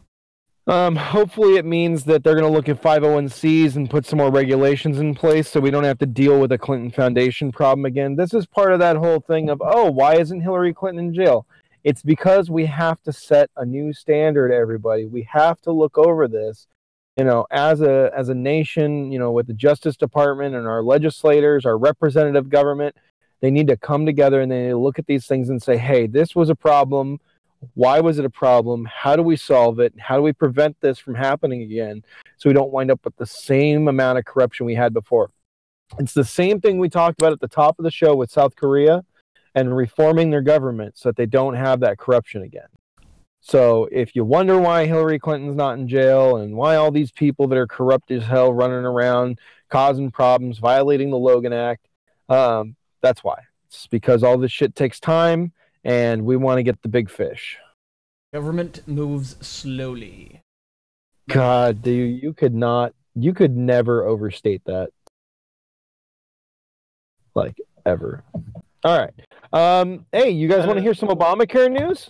Ooh, okay. Yeah, I've been waiting for this one. This is some good shit right here. Yeah, so I've got two videos. One is about Obamacare and what's going on with it, because it was recently ruled unconstitutional by a federal judge. Yes! It looks like it's on its way to go up to the Supreme Court, with which we now have a majority in the Supreme Court. So we'll see what happens. Let's watch the news clip here, and then we'll see what Trump has to say. And I apologize ahead of time for the president's coverage. There was a bit of a rainstorm before he boarded Marine One, but we have a working president, one that doesn't like to sit behind the desk. So, keep in mind. For more on the judge's ruling, we turn to Jesse Weber. He's an attorney and anchor on the Law and Crime Network. Jesse, good morning. Good morning.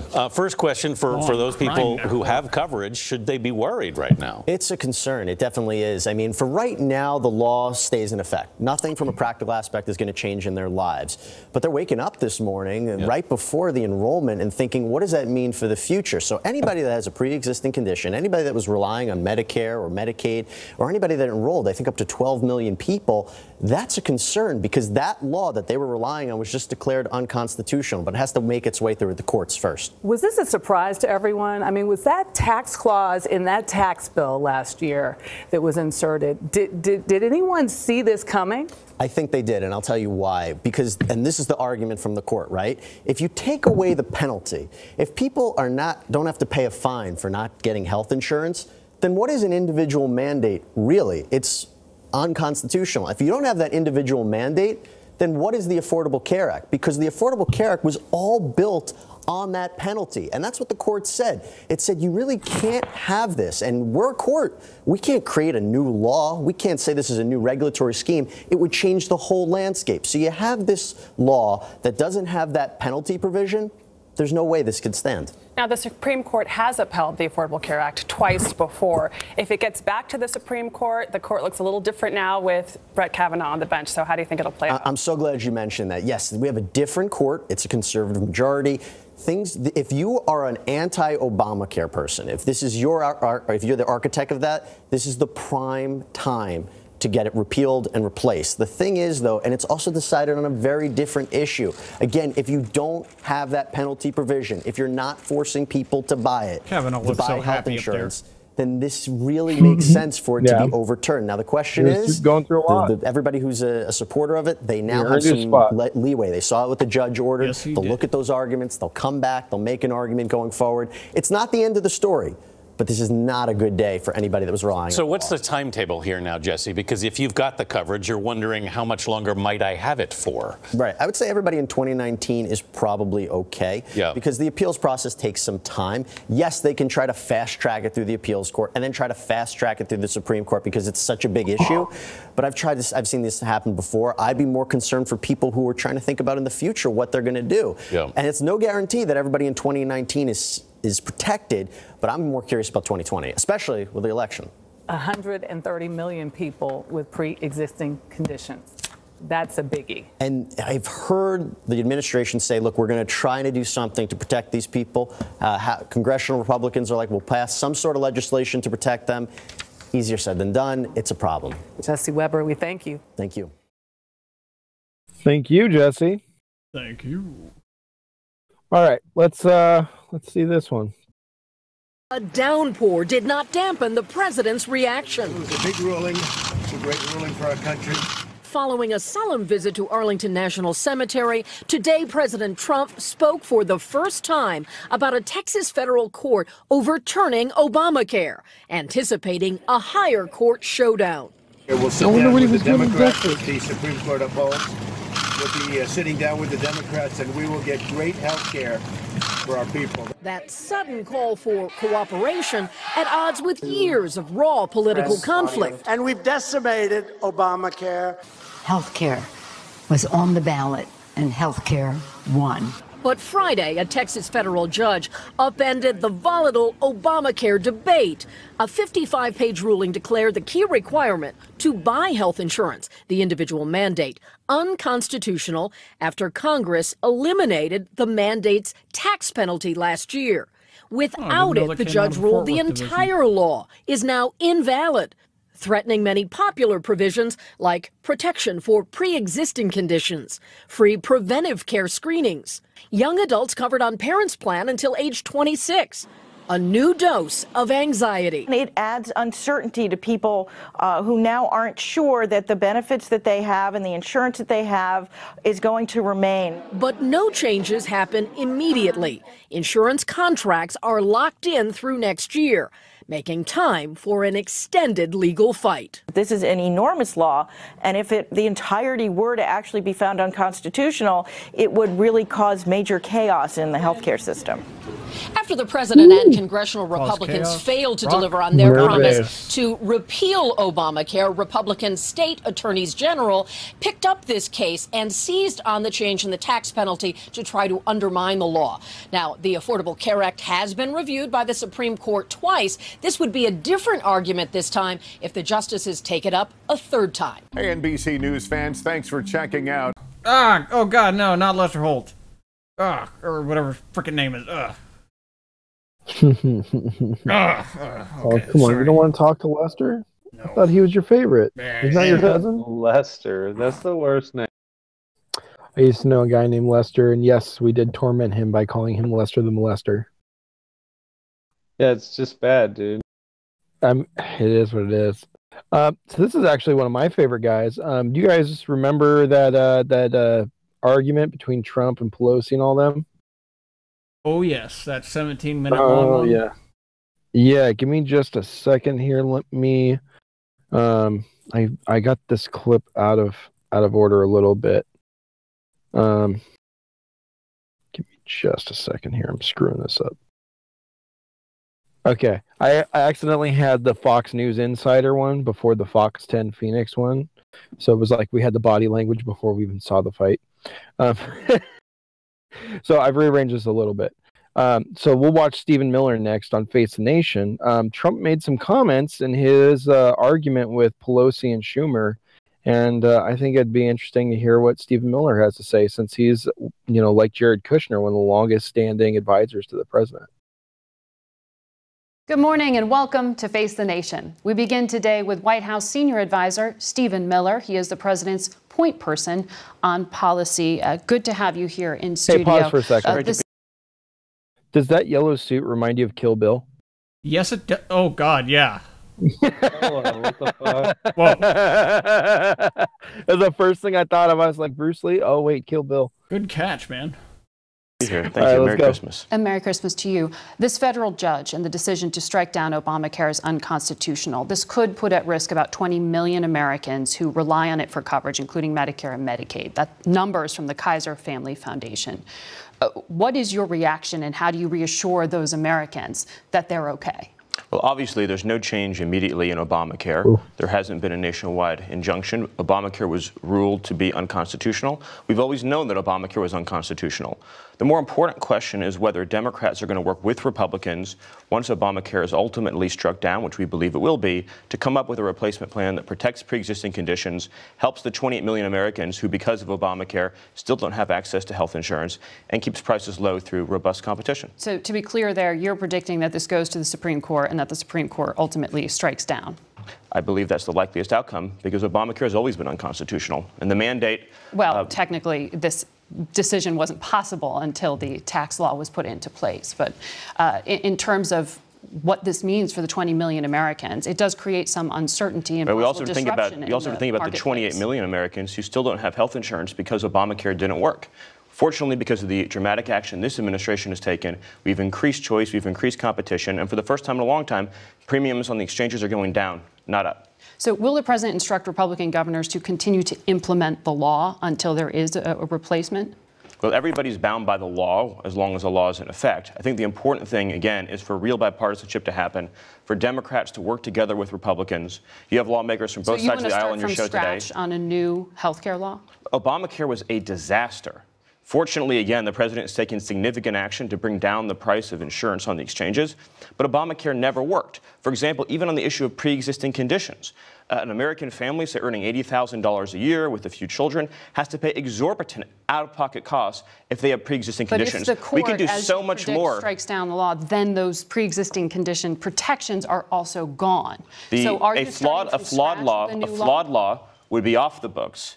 And this president, working with members of both parties, would be able to replace it with something that not only expands choice, expands competition, enshrines purchasing across state lines, but also protects pre-existing conditions in a much better way than the current law does. So the president said yesterday he wants repeal and replace handled a little bit differently, reference to failed attempt by Republicans in the past, and that he'll sit down with Democrats if the Supreme Court upholds the ruling. So are you predicting that you spend the next year crafting a new law from scratch? This administration is going to be working with members of both parties, not only on health care reform, but also reducing the price of prescription drugs, infrastructure. We have an extremely ambitious domestic agenda. And of course, at the forefront of that agenda is the vital issue of border security. But you weren't able to do that with a Republican majority in both houses. Now you have a Democratic majority in the As the president has made very clear, the new Democrat House affords us the opportunity as a country to craft real bipartisan solutions on all the issues I just mentioned and many more. Well, you do have many more, and I want to actually switch to another area you're a key voice on, and that is immigration, and also want to talk about the possible shutdown here. One very particular case here, this 7-year-old migrant girl who passed away. She was a migrant from Guatemala named Jacqueline Call. She died some hours after passing into U.S. territory while she was under the protection of Customs and Border Patrol. Who bears responsibility for her death? Our hearts break for the tragic death of the 7-year-old girl. The loss of that precious life is horrifying. It is a painful reminder of the ongoing humanitarian tragedy that is illegal immigration and the misery that it spreads. A coyote dropped off 163 migrants in an extremely remote section of New Mexico. Those individuals were found by Border Patrol, who in many cases act as first responders. In fact, Border Patrol saves about 4,000 lives every single year. Unfortunately, hundreds die on the dangerous trek up. Smuggling organizations profit off death and misery. They are vicious, vile organizations. And it's time that both parties had the appropriate level of outrage over the fact that these organizations continue to take advantage. Adequately equipped to deal with the record number of families coming across. Why aren't they? One of the great tragedies that is going on in our country today is the loopholes in our immigration laws and the deficiencies in our immigration laws and left-wing activist judicial rulings that incentivize the most vulnerable populations to come to our country. Last year, 100,000. Last year, 100,000 unaccompanied alien children or children traveling with adults showed up at our southern border. President Trump took dramatic action, issued an executive order directing illegal traffic to the ports of entry. But a left-wing activist judge issued a reckless nationwide injunction on the president's order, putting thousands of lives at risk and further enriching these grotesque, and a record number continue to cross. I want to quickly, though, get to, because we're going to run out of time, I want to get to this question of the border wall, which I know you're a huge advocate for.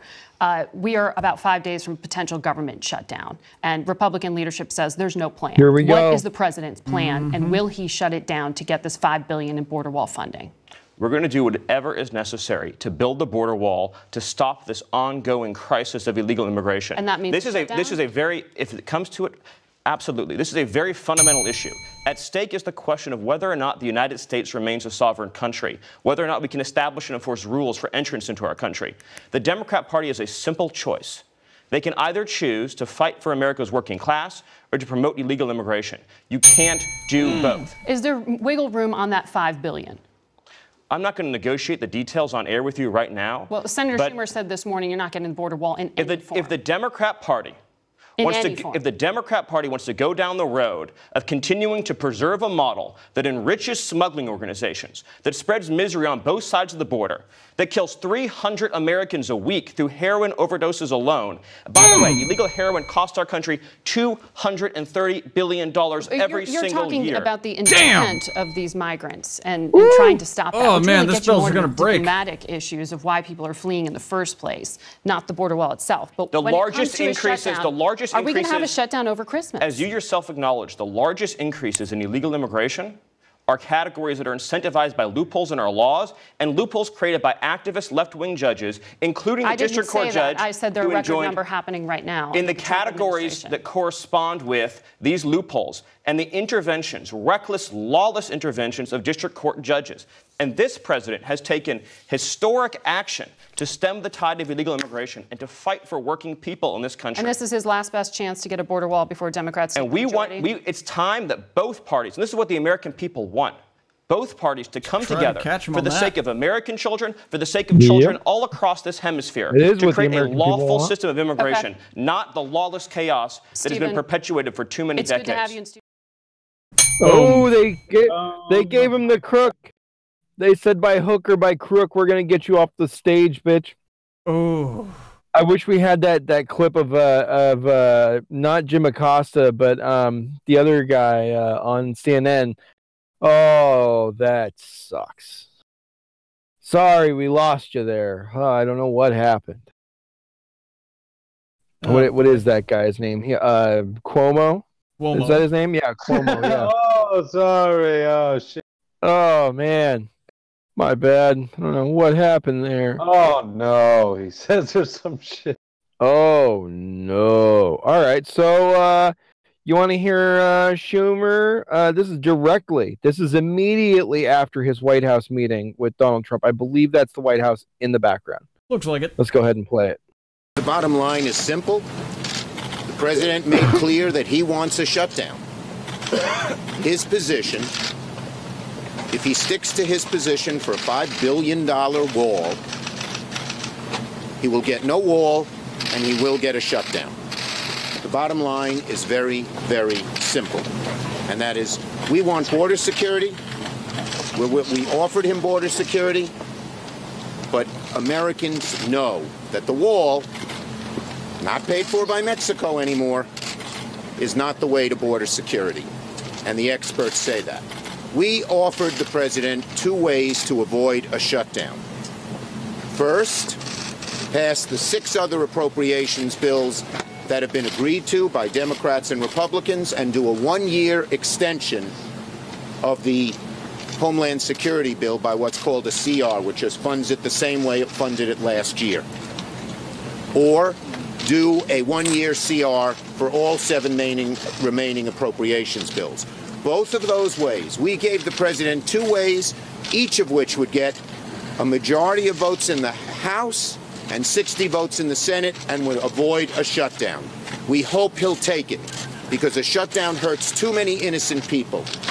And this Trump shutdown, this temper tantrum that he seems to throw, will not get him his wall, and it'll hurt a lot of people because he will cause a shutdown. He admitted he wanted a shutdown. It's hard to believe that he would want that. Unfortunately, that the president chooses to shut down the government, that we have a Trump shutdown as a Christmas present, a holiday present to the American people. I told the president that the new House of Representatives, when it convenes, will pass what Mr. Schumer suggested here, the distinguished senator suggested, in terms of passing the 6 bills, the 6 appropriation bills that are agreed to in a bipartisan way, and have a continuing resolution until September 30th for the Homeland Security bill, during which time we can discuss these issues further. I told the president that would happen. We would send it to the Senate. He says, oh, we can pass it in the House, his bill right now in the House. He does not have the votes in the House to pass whatever his agenda is with that wall in it. We're telling him we'll keep government open with the proposal that Mr. Schumer suggested. Why doesn't he just think about it? In fact, I asked him to pray over it. And one final point. No, stop. Why don't you let him live in your house? One final point. You got a big ass house. The $1.3 billion that we gave him last year for border security, no wall, but border security, less than 6% of it has been spent. They haven't even spent last year's money, and now they're demanding much, much more this year. For the border wall, you idiot. For the wall. You know what? Let's see what Donald Trump had to say. Thing to us, I might put it a different way. Border security is extremely important. And we have to take care of border security. When you look at what happened with the caravans, with the people, with a lot of, we shut it down. We had no choice. We shut it down. But it could be a lot easier if we had real border security. I just want to pay my respects to the Border Patrol agents and officers. They've been incredible. The ICE agents and officers, they've been incredible. And very importantly, our military. Our military went in and they did an incredible job. They have been really, really spectacular. A lot of the people that wanted to come into the country, and really they were going to come in no matter how they wanted to come in, they were going to come in even a rough way. Many of these people are leaving now and they're going back to their countries, Honduras, Guatemala, El Salvador, and other countries. They're leaving. If you notice, it's getting a lot less crowded in Mexico. And a lot of them are going to stay in Mexico, and the Mexican government's been working with us very well. So we appreciate that. But they haven't been coming into our country. We can't let people come in that way. So that's pretty much it. We're going to talk about the wall. I wanted to talk about criminal justice reform just to let you know how positive that is. I want to talk about the Farm Bill, how positive that is. And I want to talk about the wall. And I will tell you, it's a tough issue because we Hey, go ahead and skip forward a few seconds here, maybe 10 seconds. I really think it's very effective. I asked for a couple of notes on that. If you look at San Diego, illegal traffic dropped 92% once the wall was up. El Paso, illegal traffic dropped 72%, then ultimately 95% once the wall was up. Boom. In Tucson, Arizona, illegal traffic dropped 92%. Yuma, it dropped illegal traffic 95 to 96%. Wow. I mean, and that when I say dropped, the only reason we even have any percentage where people got through is because they walk and go around areas that aren't built. It dropped virtually 100% in the areas where the wall is. So, I mean, it's very effective. If you really want to find out how effective a wall is, just ask Israel. 99.9% effective.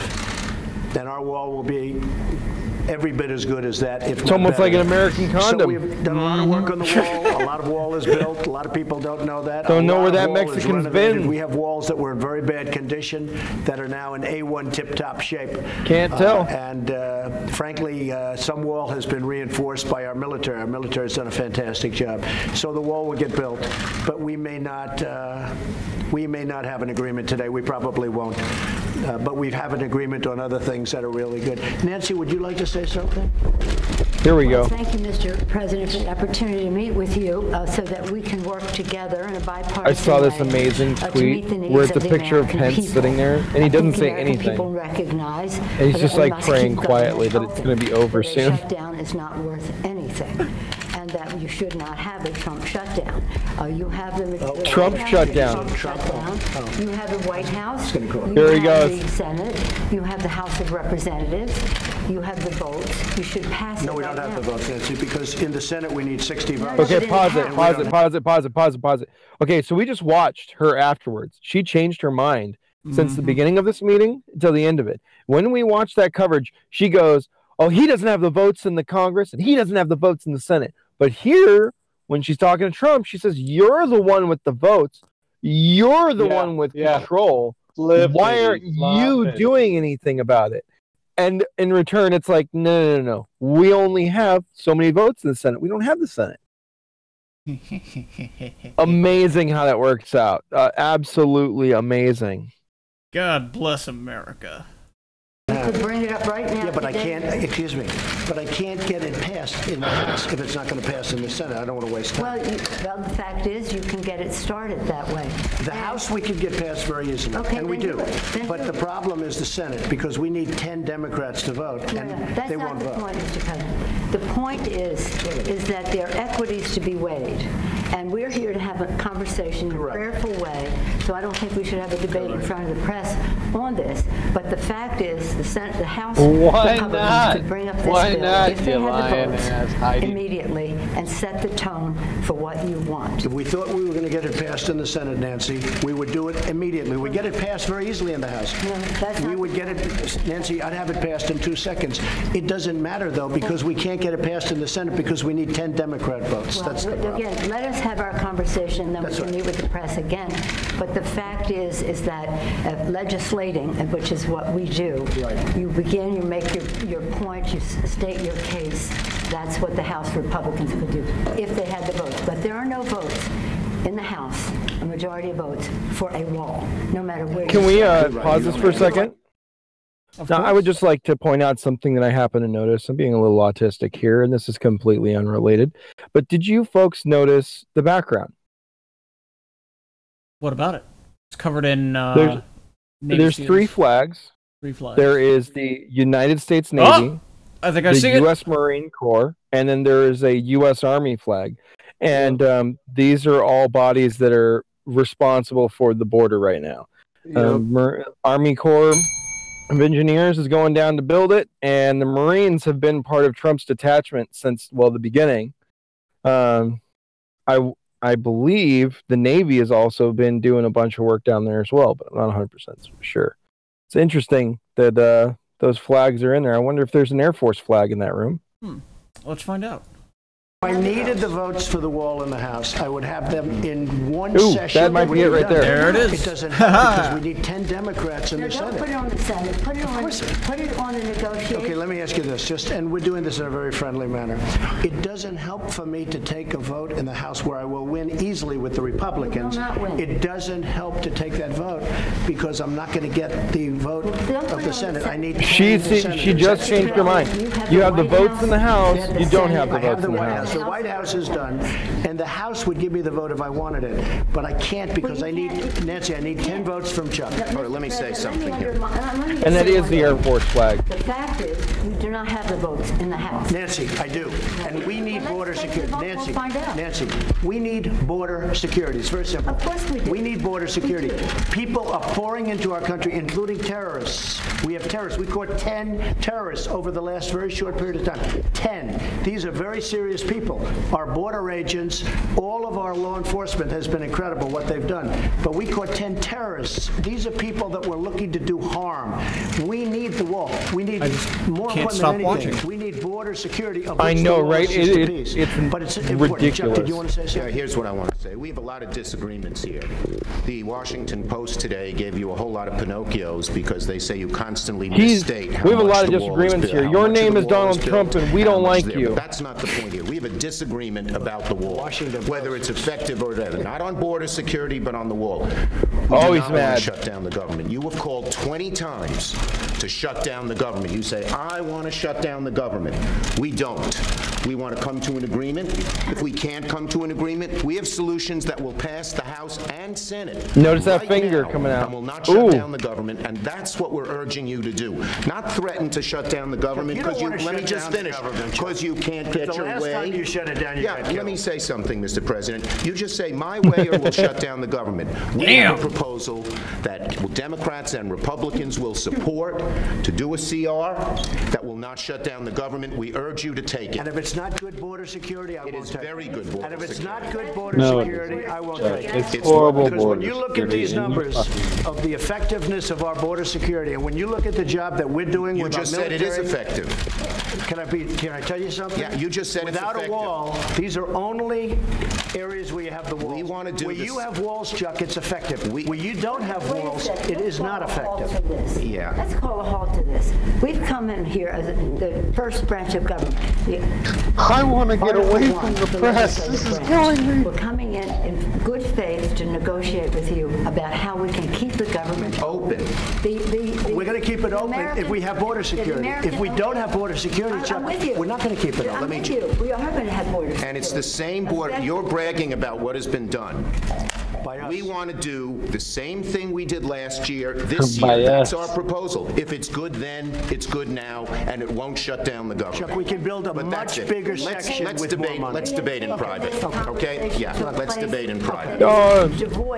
Here's the great line. We need border security. I think we all agree that we need border security. Oh, we got to get out of the way of the press. Oh my God. Oh. Thank you, everybody.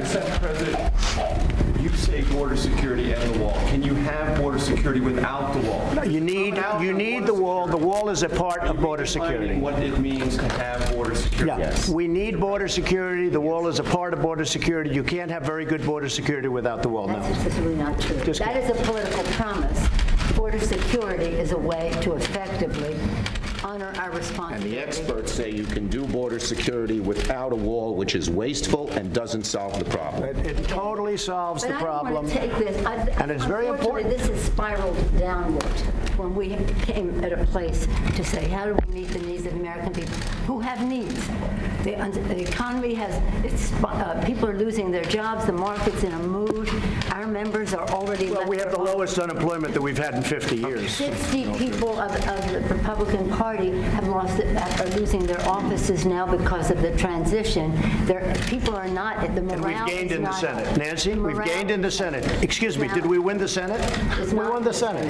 When the president brags that he won North Dakota and Indiana, he's in real trouble. When I did. Let me say this. We did win North Dakota. He won't even look at him. He won't even look at him after he makes that dig. And we won't make eye contact. No balls. As soon as Trump looks at him, he looks away. But it's not bad, Nancy. No, it's called transparency. What? I know, it's not transparency. Stipulating to a set of facts, and when we want to have a debate with you about... It's only transparency when you agree with me. We need border security. That's what we're going to be talking about, border security. If we don't have border security, we'll shut down the government. This country needs border security. The wall is a part of border security. Let's have a talk. We're going to get the wall built, and we've done a lot of wall already. How big a part of border security is the wall? It's a big section. It's a big part of it. Everything that you need? It's a big part of it. We need to have effective border security. We need a wall in certain parts. No, not in all parts, but in certain parts of a 2,000-mile border, we need a wall. How much money? We are doing it much under budget. We're actually way under budget on the areas that we've renovated and areas that we've built. I would say if we got $5 billion, we could do a tremendous chunk of wall. Mr. President, are you willing to accept less, though, and are your guests... Well, we're going to see. Tremendous Look, chunk of wall. wall. This isn't a question. This is a national emergency. Drugs are pouring into our country. People with tremendous medical difficulty and medical problems are pouring in, and in many cases, it's contagious. They're pouring into our country. We have to have border security. We have to have a wall as part of border security. And I don't think we really disagree so much. I also know that, Nancy's in a situation where it's not easy for her to talk right now, and I understand that, and I fully understand that. Now we know why Nancy Pelosi was triggered at the interview. Don't characterize the strength that I bring to this meeting as the leader of the House Democrats who just want I'm to the be leader. Elections have consequences, Mr. President. Don't you talk about my penis. And that's It's why the big. country's doing so well. What the president is representing in terms of his cards over there are not factual. We have to have an evidence-based conversation about what does work, what money has been spent, and how effective it is. This isn't about. He goes, "Oh, cunt! Did you just call my flashlight cards not truthful?" And we don't want to have that mischaracterized by anyone. And I agree with that. No, I agree with that. We are so let us have a Who does that? conversation. Who We don't talks have shit to about contradict flashcards? in public the statistics that you put forth, but Some instead can have a sadistic conversation about what will really work and what the American people deserve from us at this uncertain time in their lives. The one thing I think we can agree on is we shouldn't shut down the government over a dispute. Pence is just like, And "Can I you wanna leave shut it?" it down. You keep talking about The it. last time, Chuck, you shut it He's down. like, "Oh, these and then you cringy opened it very motherfuckers. quickly. Get me out of here." I don't want to do what you did. 20 times you have called for, I will shut down the government if I don't get my will. I think Trump wants him there so he can ask his opinion later. You want to put that on my... said it. I'll take it. Okay, good. You know what I'll say? Yes. If we don't get what we want, one way or the other, whether it's through you, through a military, through anything you want to call, I will shut down the government. Okay, absolutely. fair enough. And I am Disagree. proud, and I'll We tell you what, disagree. I am proud to shut down the government for border security, Chuck, because the people of this country don't want criminals and people that have lots of problems and drugs pouring into our country. So I will take the mantle. I will be the one to shut it down. I'm not going to blame you for it. The last time you shut it down, it didn't work. I will take the mantle of shutting down. And I'm going to shut it down for border But we security. believe you shouldn't shut it down. Thank you very much, everybody. Because it weakens our position if you shut it down. I don't know if I should stop this or not. It's almost over. How about that, huh? Oh Have you ever God. seen anything like that? Have you Never. ever in your entire life seen some shit like that? On TV? No, because Obama and every other president was a fucking pussy. And you know what? I'm so glad Donald Trump brought him in there. The one fucking thing that rings true about this is that fucking Chuck and Nancy cannot fucking debate in a fucking open air room with the press. They have to try and do it behind closed doors so they can say snide ass bullshit and try and fucking muscle in a way that the American people wouldn't like. And they're going to fucking not do it right their way on TV because they suck ass. You are Almost exactly like right, Dark political. Light, eh? Getting them out of the darkness and putting them in the light. Does seem like some light. Yeah, that is a thing. All right, so we got a quick body language expert on this this Trump deal. Let's go ahead and switch over to Fox News and get a little bit different opinion on this one. Oh, I think this is the first time we've ever done something with body language. Oh boy. But luckily, it's Fox News. President Trump opening his contentious meeting on wall funding with Nancy Pelosi and Chuck Schumer to the public. Contentious the president telling is a Schumer word he for would it. own a government shutdown if that's what it took to get his wall. The last time, Chuck, you shut it down. No. And then you opened 20 it up very times. quickly. And 20 I don't want times. to do what you did. 20 times you have called for, I will shut down the government if I don't get my will. None of us have said. You want to know something? You've said Okay, it. you want to put that on You've my... said it. I'll take it. Okay, good. You know what I'll say? Yes.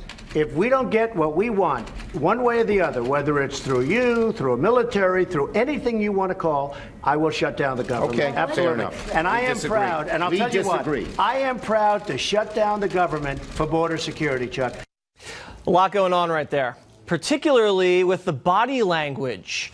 So expert Tanya Ryman is here to help us out. Hey, Tanya. Hi, how are you? Very good. All right, let's take a look and slow this down of this interaction between Crying Chuck and the president.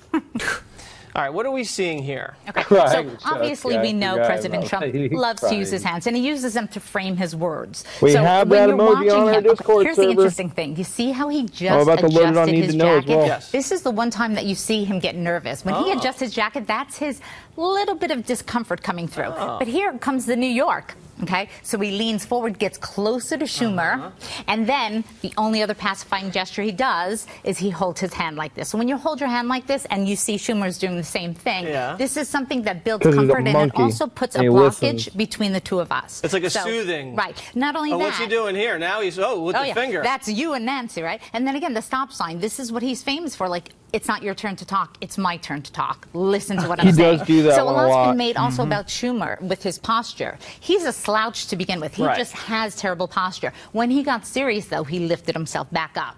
And then went right back into that position. So I love the fact that Trump was so into, getting into his face. He's right up in Chuck's face. Yeah, there was now, no doubt. also, there was some interesting kind of go-between between Nancy Pelosi and the president. Let's watch that. You know, Nancy's in a situation where it's not easy for her to talk right now, and I understand that, and I fully understand that. We're going to have a good discussion, and we're going to see what happens. But we have to have border security. Mr. President, she was please so don't mad. Characterize the strength that I bring President, you're in a situation where you can't talk because you're a consequences, Mr. President. Let me just say. That's right, and that's why the country's doing so well. All right, so the president starts off, and let's look at what he's doing here. He starts off kind of talking for Nancy. Okay, look at the steeple. Yes, what is the steeple when the president does that? This is his go-to position, but a steeple is typically considered to be one of power. So this is his go-to posture. Got it. What was interesting is you see Nancy, she gets very offended, and she don't speak for me.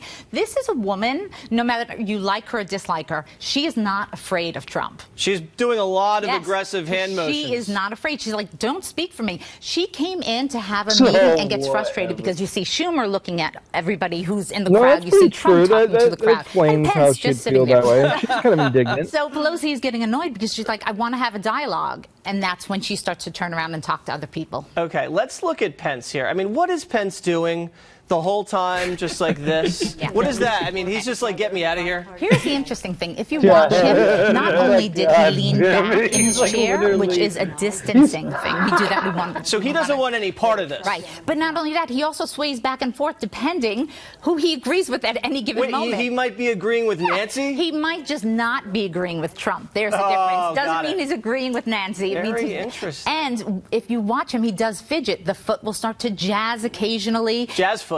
Yeah, and he does not hold eye contact really with anyone. He does what's called an extended eye closure quite often, and that's his way of shutting this out because he truly does not want to be there, and it's quite evident. All right, Tanya Ryman, everybody, thank you very much. Thank you. That pose right there where he's got his head down and his eyes are closed, people were like, he's praying that this is all going to end. Called it. You guys called it.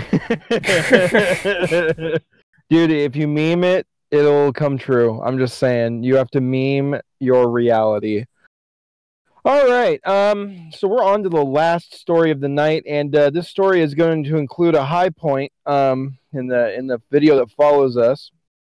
I really thought this was fun. We had one other hearing this last week, and it was the House interviewing, or rather getting some testimony out of the CEO of Google. And I don't know if you guys remember, but I think it was just last week he sold off a shitload of his shares.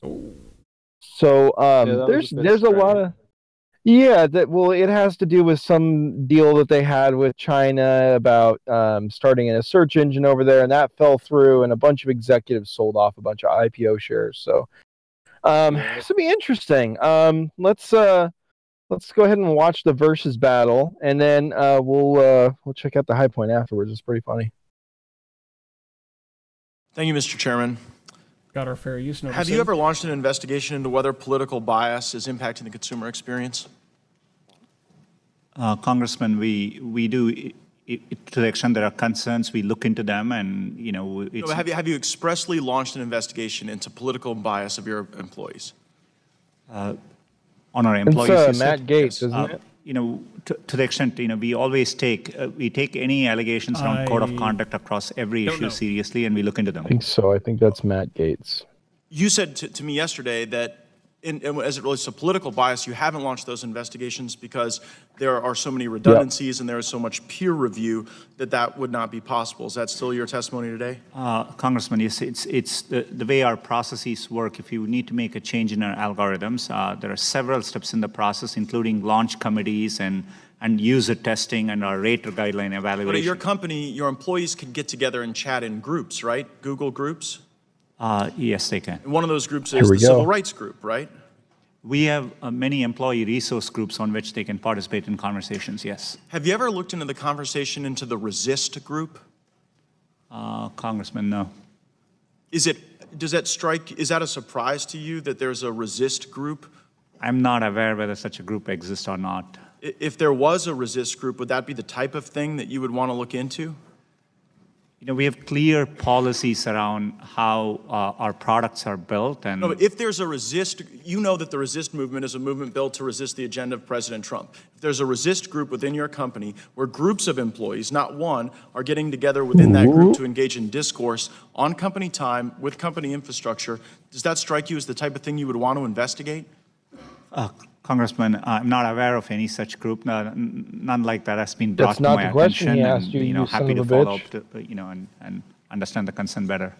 Yeah, Mr. Chairman, I seek unanimous consent to enter into the record a document from what purports to be Google employee Miles Borens, which is opposed to the Google group Resist. Without objection, so ordered. Boom. I'm also reading now from the discussion that occurred over Breitbart and Google Ads, and I'm quoting from one of your employees who purportedly posted, anyone want to hold their nose and look through Breitbart.com for hate speech? Why would someone need to hold their nose to do that work?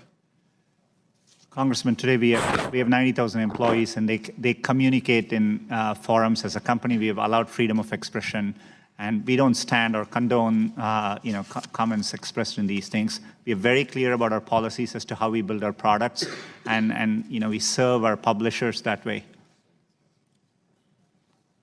Well, if you haven't launched an investigation into any of your employees, because it would take a group of employees to engage in improper conduct, and if those groups of employees are engaging in discussion on your platform, and if one of those platform groups is Resist, and if on that Resist movement site or any other sites in your platform, there's discussion of suppressing conservative speech, why would that not be something that you would launch an internal investigation in, publish the reports, sanction those employees that may or may not be engaged in improper conduct, so that we can all have greater comfort in the user experience? Congressman, first of all, I want to assure you, we have checks and balances so that employees, and we not just on this issue, across any issue, we protect the sanctity of our systems, our product development process, and we would do that.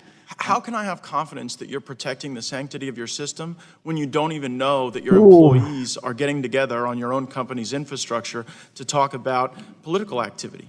In general, we always assume our systems are designed. We assume there could be bad intent. So we've designed from first principles because, you know, for security reasons, both externally and internally, at any given moment, we assume that somebody may be acting in bad faith.